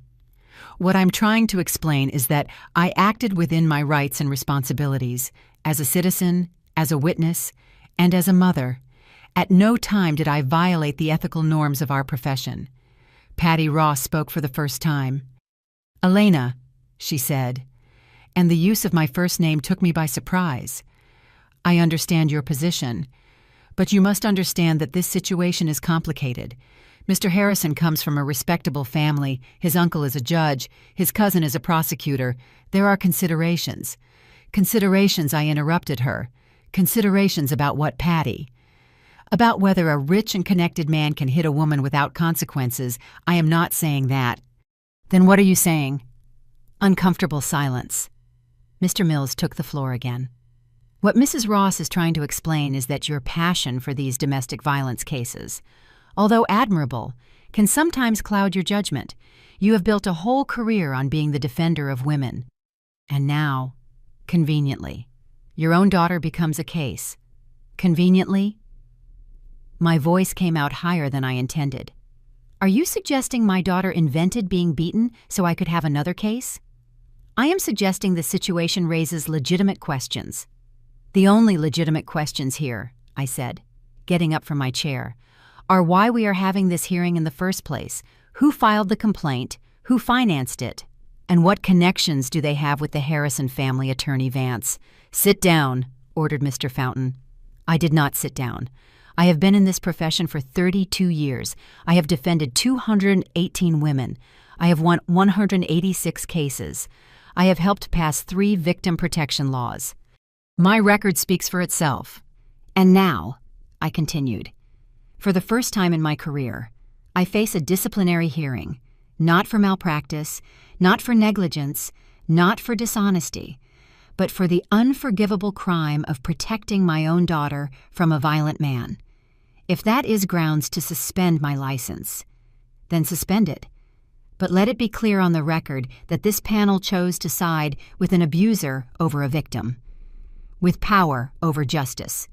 Attorney Vance, began Mr. Fountain, I have not finished. I have evidence. Recordings. That prove that Helen Harrison, mother of the accused, admitted to murdering her own husband 11 years ago, that she explicitly threatened my life, that she orchestrated a smear campaign against my daughter and me, all that is being investigated by the corresponding authorities, said Mr. Fountain. It is not relevant to this hearing. Not relevant, I laughed without humor. It is completely relevant. Because it proves that this complaint is part of a pattern of intimidation and manipulation. And you, I looked at each of them directly, are allowing yourselves to be used. I finally sat down. My heart was beating so hard I could hear it in my ears. The panel looked at each other. There was an exchange of looks I couldn't decipher. "We are going to take a 30-minute recess," announced Mr. Fountain, "to deliberate." They left the room. My lawyer approached immediately. "Elena, that was intense. I do not care. They needed to hear it. Yes, but attacking the panel directly. I didn't attack them. I told them the truth. I got up and went out into the hallway. I needed air. I needed space. I took out my phone and called Ariana. Mom, how is it going? Honestly, I do not know. I said what I had to say. Now it is a matter of waiting. Do you think they are going to? I do not know, daughter. But if they do, we will find another way. There is always another way. I love you, Mom. I love you too. I hung up and leaned against the hallway wall. I closed my eyes for a moment. When I opened them, someone was standing in front of me. It was an older man, maybe 80 years old, with a cane and a suit that had seen better days. "Attorney Vance," he asked with a trembling voice. "Yes. Can I help you?" "No. I came to help you." I looked at him more closely. There was something familiar in his face, but I couldn't place it. "Excuse me, do we know each other? Not directly, but I knew Ray Harrison. He was my first cousin." My breathing stopped. "I am Albert Harrison," he continued. "I was the person who testified in the original investigation into Ray's death, the person who was later threatened into silence." "Did you send the package?" I asked quietly. He nodded slowly. "I have lived with that guilt for 11 years. I knew what Helen had done to Ray. I saw him change in those last months. I saw the fear in his eyes, and when he died, I knew it hadn't been an accident." "Why didn't you say anything?" "Because I was afraid. Helen threatened me. She told me if I kept talking, I would have the same accident as Ray. And I was a coward. I let her get away with it." His eyes filled with tears. "But when I saw what she was doing to that girl, to your daughter, I couldn't stay silent anymore. I hired a private investigator. I put listening devices in Helen's house when I went to a family dinner. I recorded everything for 3 weeks." "Why anonymously?" "Because I'm still afraid, because I have grandchildren, because the Harrison family has power. But at least now the truth is out there. At least now there is a chance for Helen to pay." I looked at this old man, trembling with his cane, who had found the courage to do the right thing after 11 years. "Thank you," I said simply. "Thank you for giving Ray a voice after so long. It was the least I could do. He was a good man. He didn't deserve what happened to him." "Would you be willing to testify?" "Officially." He hesitated. "If they guarantee me protection, then yes. It is time for this to end. It is time for Ray to have justice." I gave him my card. I promised him that Commander Miller would get in touch to organize protection. When he left, limping with his cane down the hallway, I felt something I hadn't felt in weeks. Hope. The 30 minutes turned into an hour, then 2. Finally, they called me back to the room. The 5 members of the panel were sitting again. Their expressions were illegible. Mr. Fountain spoke. "Attorney Vance, this panel has carefully reviewed the evidence presented, the allegations against you, and your defense arguments." He made a pause that seemed eternal. "We have decided to temporarily suspend this hearing." But I couldn't contain my surprise. Given the new revelations about the Harrison case and the evidence being processed by criminal authorities, we consider it premature to issue a judgment on your professional conduct at this time. The hearing will be postponed indefinitely. Pending the resolution of the criminal case, your license will remain active during this time. It was not a victory, but it was not a defeat either. It was a postponement, a temporary truce. However, continued Mr. Fountain, it must remain clear that if at any moment it is determined that you acted unethically, this hearing will resume.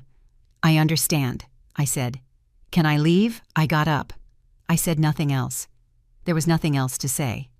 When I left the building, the sun was at its highest point. It was hot. The city bustled with normal life. I called Ariana immediately. They didn't suspend me, I said as soon as she answered.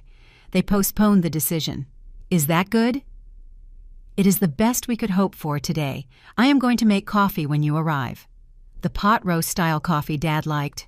Wait, coffee. Pot coffee. Like Dad liked. Perfect daughter. Perfect. But while I drove back to the suburbs, I didn't feel relieved. I felt exhausted. Exhausted from fighting. Exhausted from defending us. Exhausted from having to justify every action, every decision, every word. I arrived home and found Ariana in the kitchen. As she had promised, the smell of coffee, cinnamon, brown sugar, filled the house. It reminded me of Robert. It reminded me of quiet Sundays. It reminded me of a life that no longer existed. "Mom," said Ariana, pouring me a cup. "Are you okay?" "Yes," I lied. "Just tired. There is something I need to tell you." Something in her tone put me on alert. "What happened?" "I received a call from the pharmaceutical company." My stomach sank. "They officially fired me. They said my indefinite leave has become contract termination by mutual agreement, according to them, to avoid scandal." "Ariana, it is not your fault, Mom. It is just that. It is just that I am losing everything. My career, my friends, my reputation. Everything I worked for 10 years, is crumbling." I watched her sit at the kitchen counter, with that same defeated posture I had seen in hundreds of victims throughout my career, and I realized something terrible. We were losing. Not legally, not yet. But we were losing the war of attrition. Helen and Mark didn't need to win in court. They just needed to destroy us slowly, take away everything that mattered until there was nothing left to fight for. It was a brilliant strategy in its cruelty, and it was working. That night, while Ariana slept. I sat in Robert's study again. I do not know how much more we can resist. I told his photograph on the desk, "We are losing everything, and I don't even know if in the end it is going to be worth it." Of course. There was no answer. But then, my phone rang. It was Commander Miller. "Attorney, I need you to come to the station, tomorrow early. It is urgent. What happened? Mark Harrison violated the restraining order. He was arrested 2 hours ago." My heart accelerated. "What did he do?" "He went to the house in the hills, the house he shared with Ariana. Apparently he didn't know we had installed surveillance after the threats. The cameras caught everything, caught what the commander paused. They caught him destroying the house, breaking windows, destroying furniture, and writing messages on the walls." "What kind of messages?" "Threats.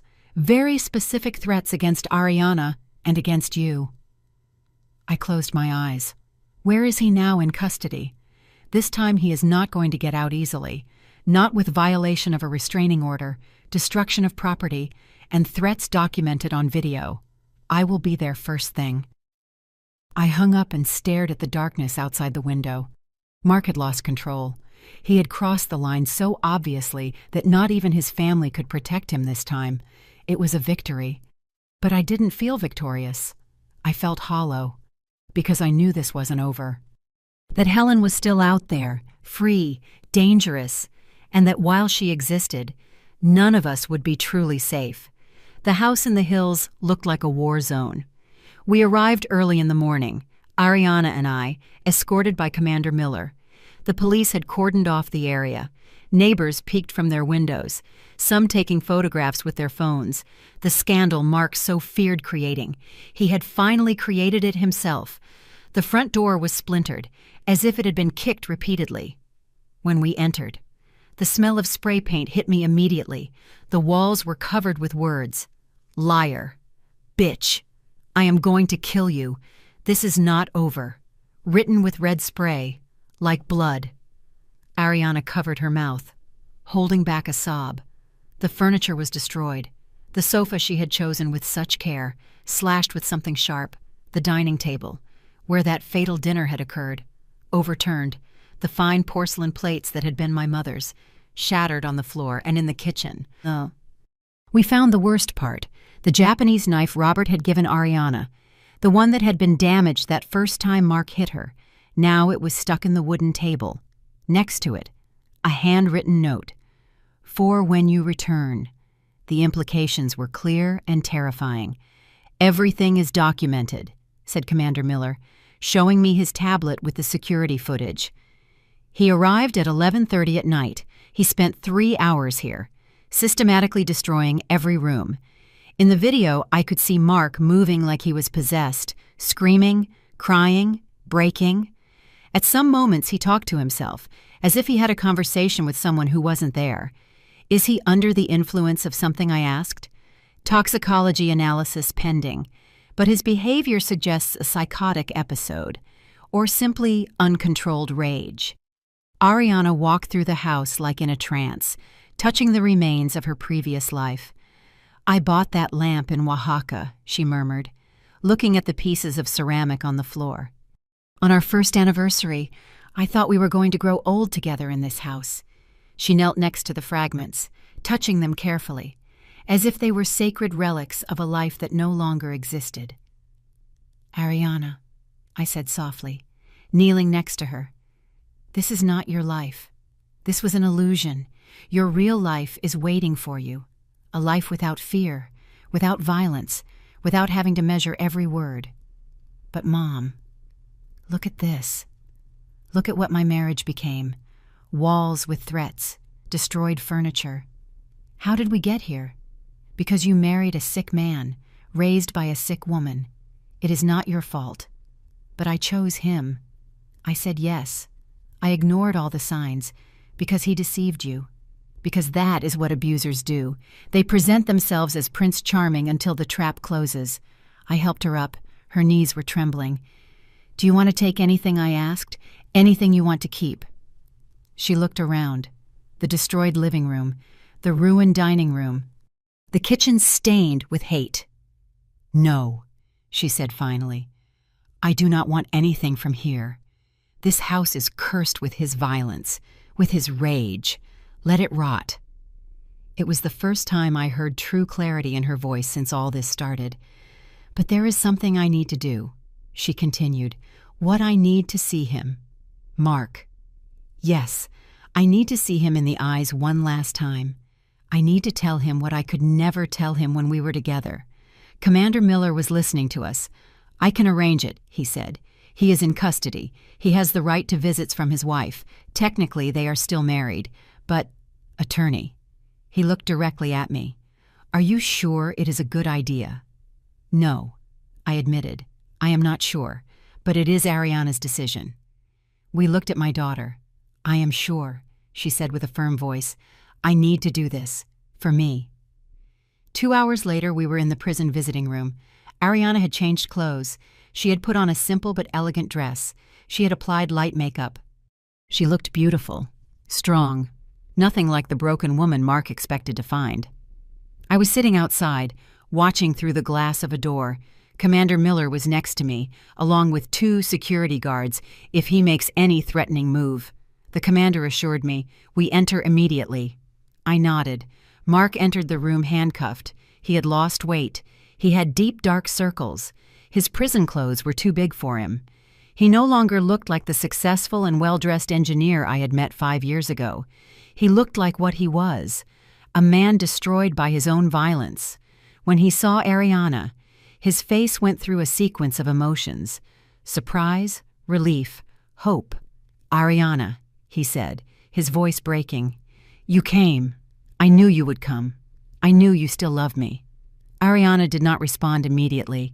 She just looked at him with an expression I couldn't decipher. "Sit down, Mark," she said finally. He obeyed, sitting in front of her with his hands handcuffed on the table. "I made a mistake." He began immediately. "A terrible mistake last night. I do not know what happened to me. It was like something broke inside me. But I can fix it. We can fix everything. If only you forgive me. I did not come to forgive you." Ariana interrupted him. The silence that followed was absolute. "What I did not come to forgive you, Mark. I came to tell you the truth. The truth I should have told you 3 years ago." "Ariana, please, no." Now it is my turn to speak.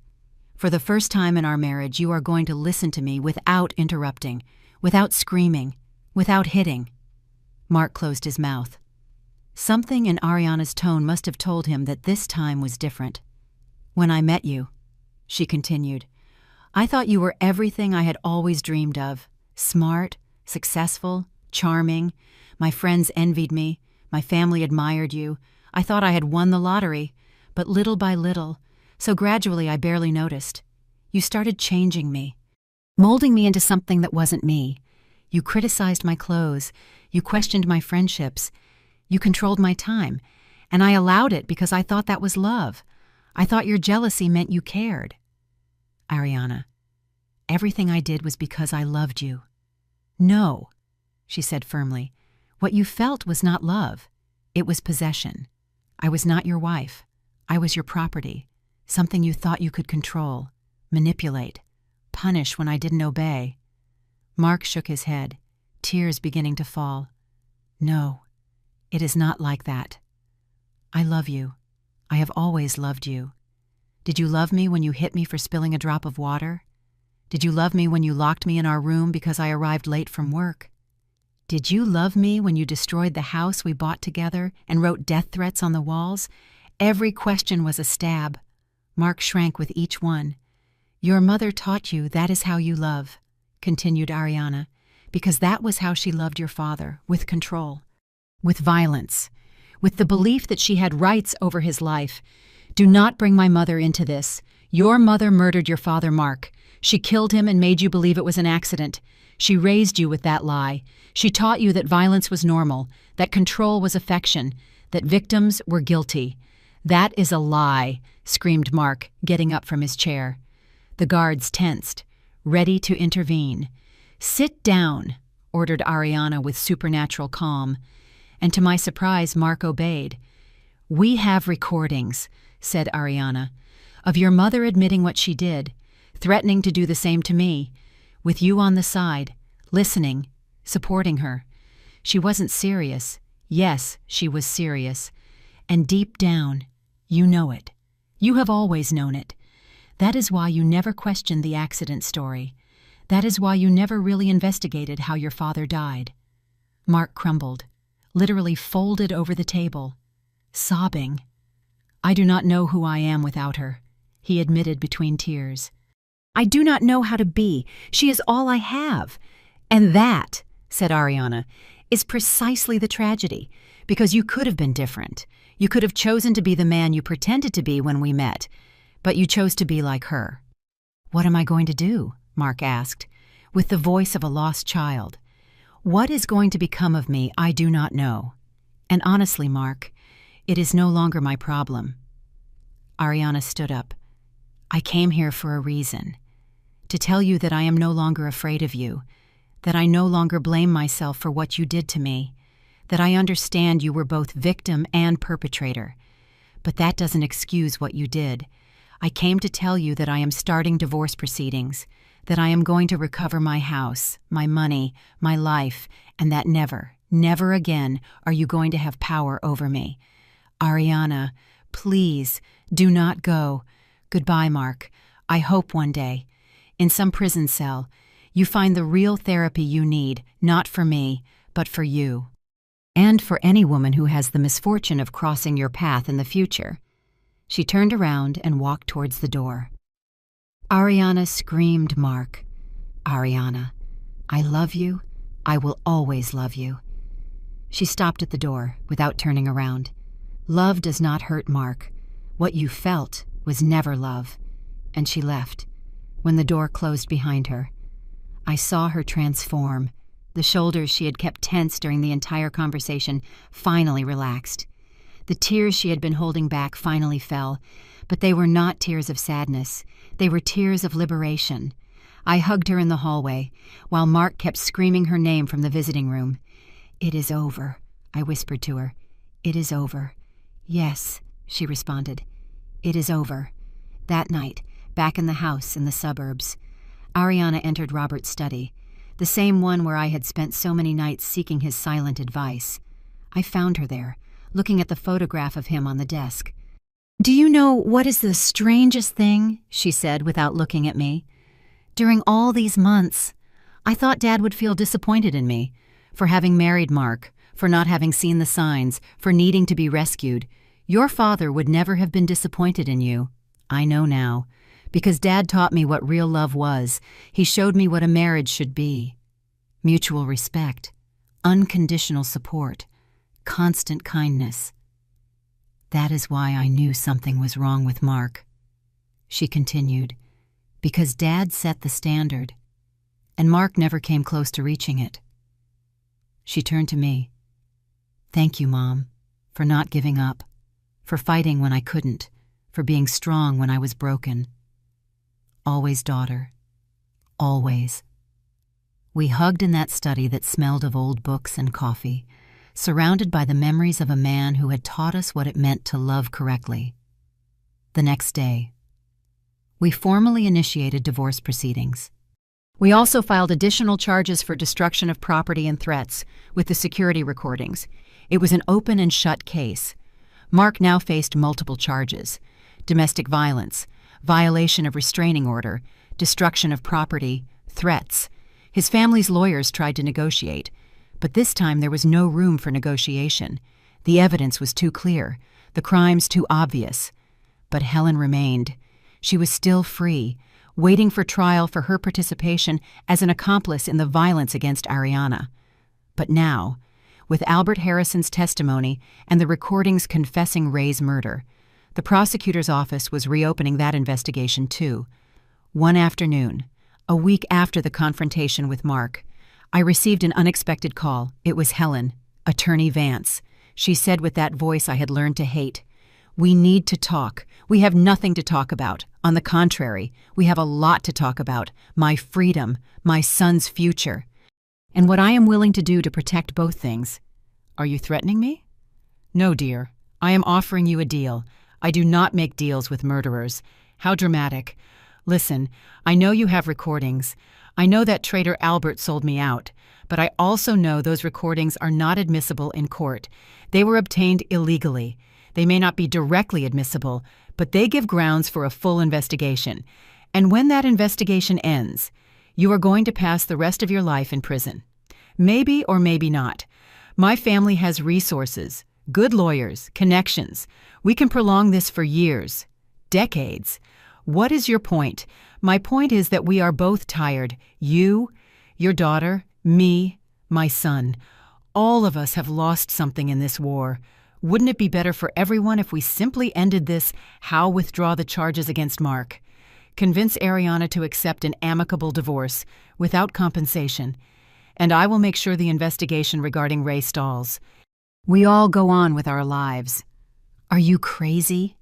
Do you think I am going to let your son escape without consequences?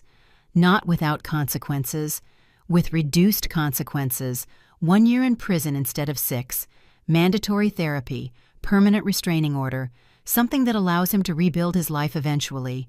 He hit my daughter, he threatened her with death, he destroyed her property, and you have destroyed her life, her reputation, her career. Isn't that enough?" For a moment, just a moment, I considered the proposal, not because I thought it was fair, but because I was tired, so deeply tired of fighting. But then I remembered Ariana's words in the visiting room, "Love does not hurt," and I knew my answer. "No," I said firmly, "there is no deal. Mark and you are going to face full justice, without shortcuts, without negotiations, without family protection. That is a mistake, attorney." "No. Accepting your offer would be the mistake, because it would send the message that money and connections can buy impunity. And I have dedicated my life to proving the opposite. You are going to regret it. I doubt it. But Helen, there is something I want you to know. What Ray is going to have justice. Finally, after 11 years, his death is going to be investigated appropriately. His name is going to be cleared. And you are going to face what you did to him. You cannot prove anything. I have your confession on audio. I have Albert's testimony. I have the original forensic reports with the doctor's notes. And I have something else. What I have time, all the time in the world, to make sure you pay." I hung up before she could respond. That night, sitting in the garden of the house, looking at the stars, I felt something I hadn't felt in months: peace. Not because everything was resolved, the trial was still missing, battles still remained to be fought, but because finally, we had taken control of the narrative. We were no longer victims running from danger. We were warriors choosing our battlefield, and in that choice, in that silent turn from fear to action, we found our true strength. Ariana came out to the garden and sat next to me. "What are you thinking about?" she asked. "About your father, about how he would be proud of you, of me. Why? Because you faced your abuser. You told him the truth. You freed yourself. That requires courage most people never find. I learned it from you. No, you had it inside all along. I just helped you remember it. We stayed there, mother and daughter, under the night sky of the city. We had lost a lot in this war: friends, reputations, time, innocence. But we had gained something more valuable. We had gained our dignity, and that, we decided that night, was enough."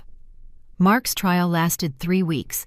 I was present every day, Ariana too, at first with fear, but every day more firm. The defense tried everything.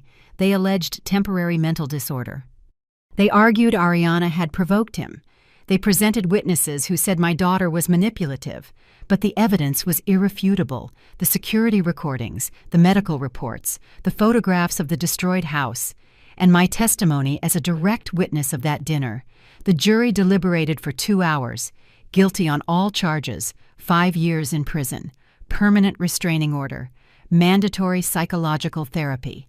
When they read the verdict, Mark didn't cry. He just looked at Ariana with an empty expression, as if he finally understood he had lost forever. Helen, sitting in the gallery, did cry, but they weren't tears of regret. They were tears of impotent rage. Her trial came 2 months later. The reopening of the investigation into Ray Harrison's death had revealed more than we expected. Testimonies from neighbors who were never heard, medical records demonstrating a pattern of injuries on Ray, financial records showing how Helen had taken total control of her husband's accounts months before his death, and the recordings, those damn recordings where she confessed everything. Helen's lawyers fought hard. They argued the recordings were inadmissible, that Albert's testimony was prejudiced, that there was no physical evidence after 11 years. But the judge, a woman of 60 with a reputation for being inflexible in violence cases, allowed much of the evidence to be presented. The trial lasted 5 weeks. It was exhausting, painful. Each day revealed new layers of Helen's darkness. The final verdict: guilty of intentional homicide in the degree of complicity for Ariana's case, guilty of obstruction of justice for the cover-up of Ray's death, 12 years in prison. When the judge read the sentence, Helen finally lost her composure. She screamed. She called the judge corrupt. She pointed at me and screamed that I had destroyed her family.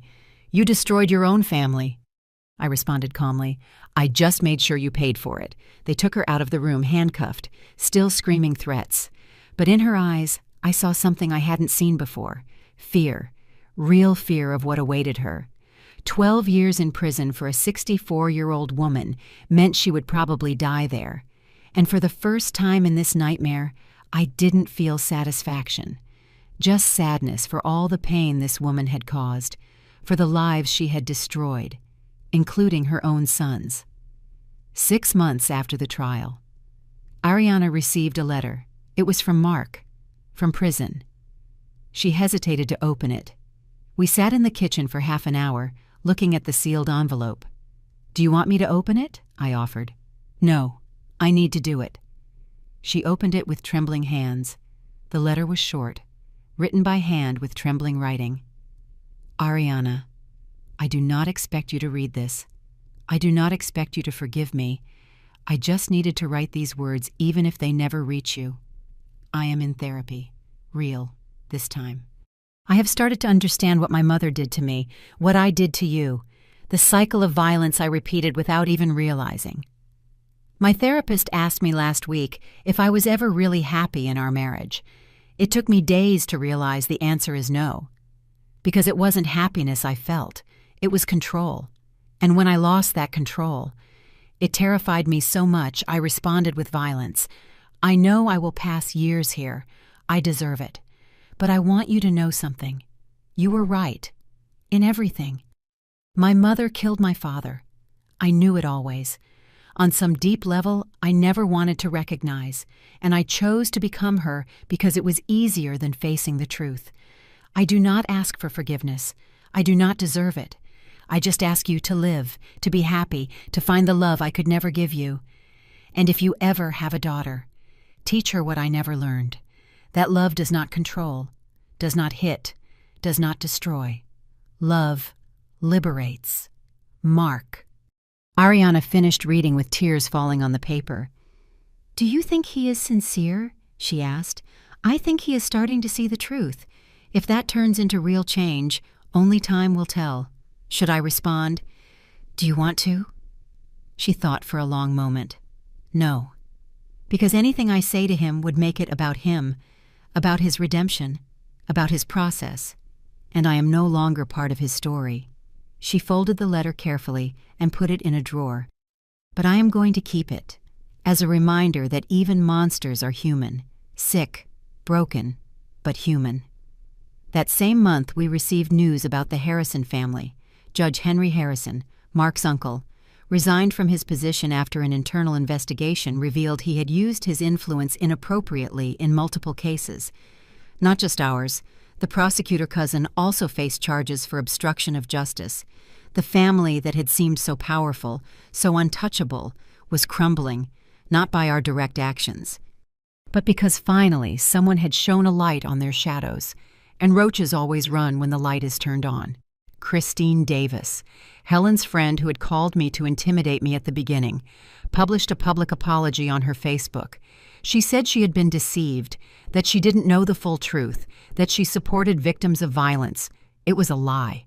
Of course, she was just trying to save her reputation. But I ignored her. She was no longer worth my energy.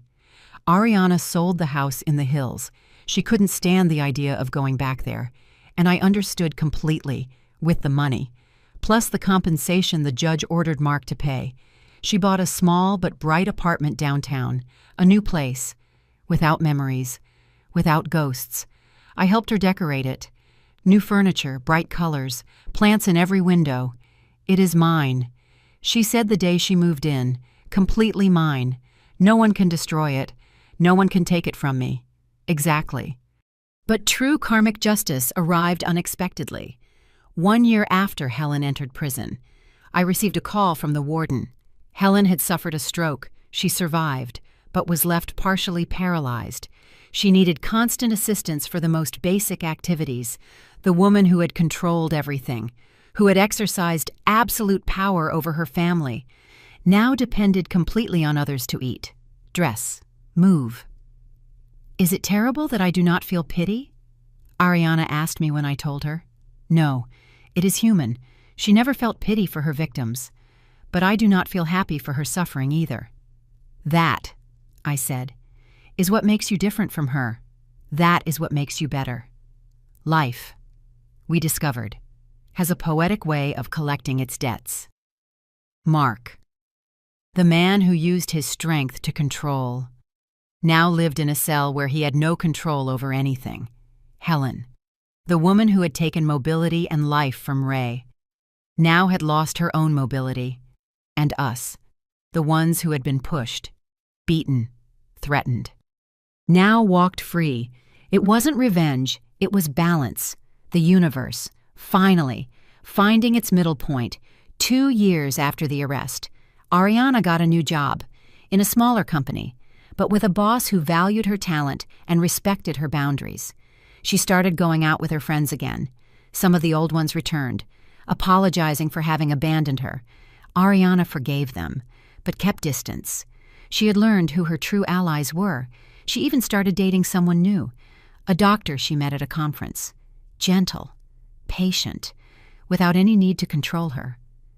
"He is so different, Mom."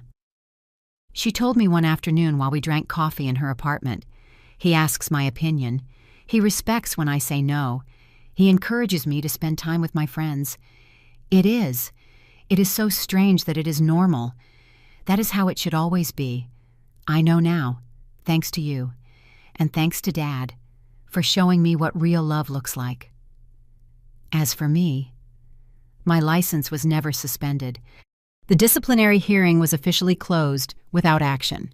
My firm survived the IRS audit without problems. And more importantly, I received calls from 5 different women saying my case with Ariana had given them the courage to report their own abusers. I saw how you fought for your daughter, one of them told me. And I thought, if a successful lawyer had no shame in admitting her daughter was a victim, then I shouldn't have it either. That was my real payment, not money, not public recognition. But knowing our nightmare had lit the path for others. One afternoon, 3 years after that fatal dinner, Ariana and I visited Robert's grave. We brought fresh flowers, cleaned the tombstone, sat on the grass next to it. "Hi, Dad," said Ariana. "Sorry I haven't come in a while. I have been busy rebuilding my life. I want you to know I am okay. Finally, really okay. I have a job I love. I have true friends. And I met someone who treats me like you treated Mom, with respect. With kindness. And Mom," she continued, "Mom was exactly who you always said she was, a warrior, my hero." I wiped my tears silently. "We miss you," said Ariana. "We miss you every day. But I think you would be proud of us, of how we survived, of how we fought." The wind blew softly, moving the leaves of the nearby trees, and for a moment, just a moment, I could swear I heard Robert's laugh. His laugh that said, "Of course I am proud. I always have been." We left the cemetery holding hands, mother and daughter, walking towards the future, a future without fear, without violence, without having to look over our shoulders. Justice had been served, not perfect, because human justice never is, but sufficient, and karma, that cosmic balance we find so hard to believe in, had done its part. The ones who caused pain now lived in pain, and the ones who suffered now walked free. That is how the universe works. We discovered, slow, imperfect, but inevitable. The truth always finds its way. And justice, although late, always arrives. Today is 5 years since that dinner. 5 years since my blood froze hearing an applause celebrating violence against my daughter. 5 years since I dialed that number and changed the course of our lives forever. I am sitting in my garden, the same one where Robert grew his herbs. The rosemary was finally pruned. The thyme is under control. The plants he loved now grow orderly, healthy, revived, like us. Ariana comes to visit me every Sunday, no longer for roast, although sometimes I prepare it in Robert's honor. She comes simply because she wants to, because our relationship is no longer marked by trauma, but by the love that was always there. Today she brought someone with her. Mom, she says with a smile that lights up the whole garden. I introduce you to Daniel, the doctor she met 2 years ago, the gentle man who treats her as she always deserved to be treated. I watch him carefully while he greets, the way he looks at Ariana, the way he waits for her to speak first, the way he keeps a respectful distance until she invites him closer. I see respect. I see patience. I see real love.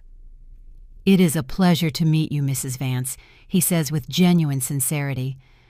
"Ariana has told me a lot about you, about everything you did for her. I just did what any mother would do." "No," says Ariana, taking my hand. "Not any mother. Many mothers look the other way. Many mothers choose to believe the lies because the truth is too painful. But you didn't. You never looked the other way. We ate lunch together in the garden, light conversation, genuine laughter. Daniel tells stories of his work at the hospital. Ariana talks about her new project at the pharmaceutical company, one that could help make medicines more accessible in rural communities. "I am returning to my purpose," she tells me, "to do science that matters. That helps. Your father would be so proud." I know. I feel he is watching me, that both are watching us. After lunch, Daniel kindly offers to wash the dishes. Ariana and I stay in the garden, alone for a moment. "Is it serious?" I ask. "Yes." She responds with a shy smile, very serious. Mom. He asked me to marry him.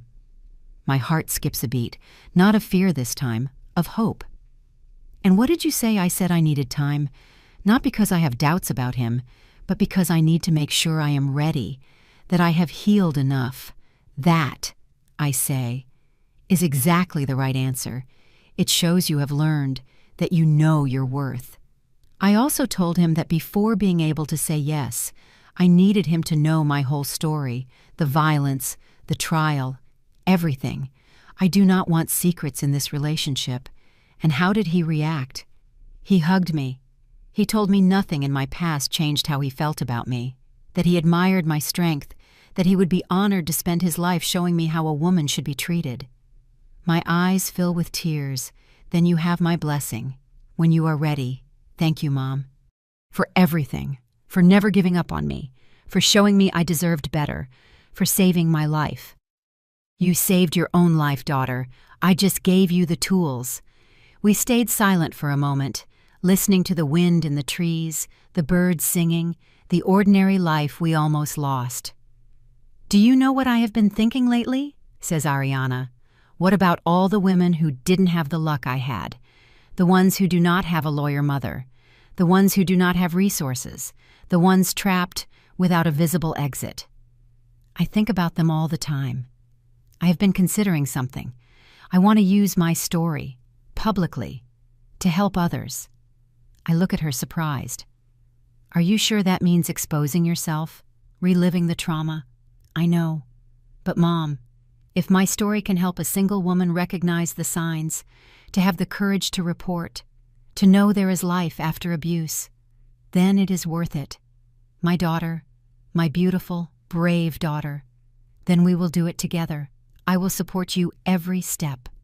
Daniel comes out of the kitchen, drying his hands. Do I interrupt something important? No, says Ariana, getting up. We were finishing. Ready to go when you are ready. They say goodbye. I see them walk away, hand in hand, towards their car, and for the first time in 5 years, I feel complete peace. Because my daughter not only survived, she flourished. That night, alone at home. I open my laptop. I have been writing these memoirs for months, the full story, every detail, not for me, but for the others, for the women sitting at family dinners, feeling something is wrong, but unable to name it, for those who receive the first blow and wonder if they are exaggerating, for those who love their abusers and hate themselves for it, for the mothers who suspect but are afraid to ask. I write the last line. If my story helps a single woman open her eyes, it will have been worth it. Every tear, every battle, every sleepless night. Because in the end, it is not about revenge. It is about justice. And justice begins when someone, somewhere, says, no more. I said no more that night in that dining room. When will you say it? I close the laptop. Tomorrow I will send it to be published. Tomorrow another battle will begin, this time to change hearts and minds. But tonight I allow myself to simply be a 62-year-old woman. Mother, lawyer, widow, survivor. I pour myself a cup of coffee, the last one Robert taught me to make, and I toast in silence to my husband, who taught me what true love was, to my daughter, who found her strength in the darkness, to all the women who came before us, opening paths, and to all who will come after, walking the paths we helped create. Violence did not win, fear did not win, corrupt power did not win. We won. 2 women who refused to be silenced, who refused to be destroyed, who refused to accept that violence was their destiny, and in that rejection, in that resistance, we found something more precious than any legal victory. We found our voice, our dignity, our freedom. If you are listening to this and recognize your story and mine, I want you to know something. You are not alone. You are not crazy. It is not your fault. And yes, there is a way out. It may be you do not see it now. It may be you feel trapped. It may be you love the person who hurts you, and that confuses you. All that is normal.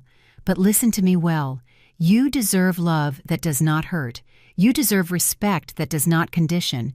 You deserve to live without fear. And when you are ready, when you finally say, "No more," there will be people there to help you. Lawyers, counselors, shelters, families, friends. It may be you lose things on the way. I lost friendships, reputation, years of peace.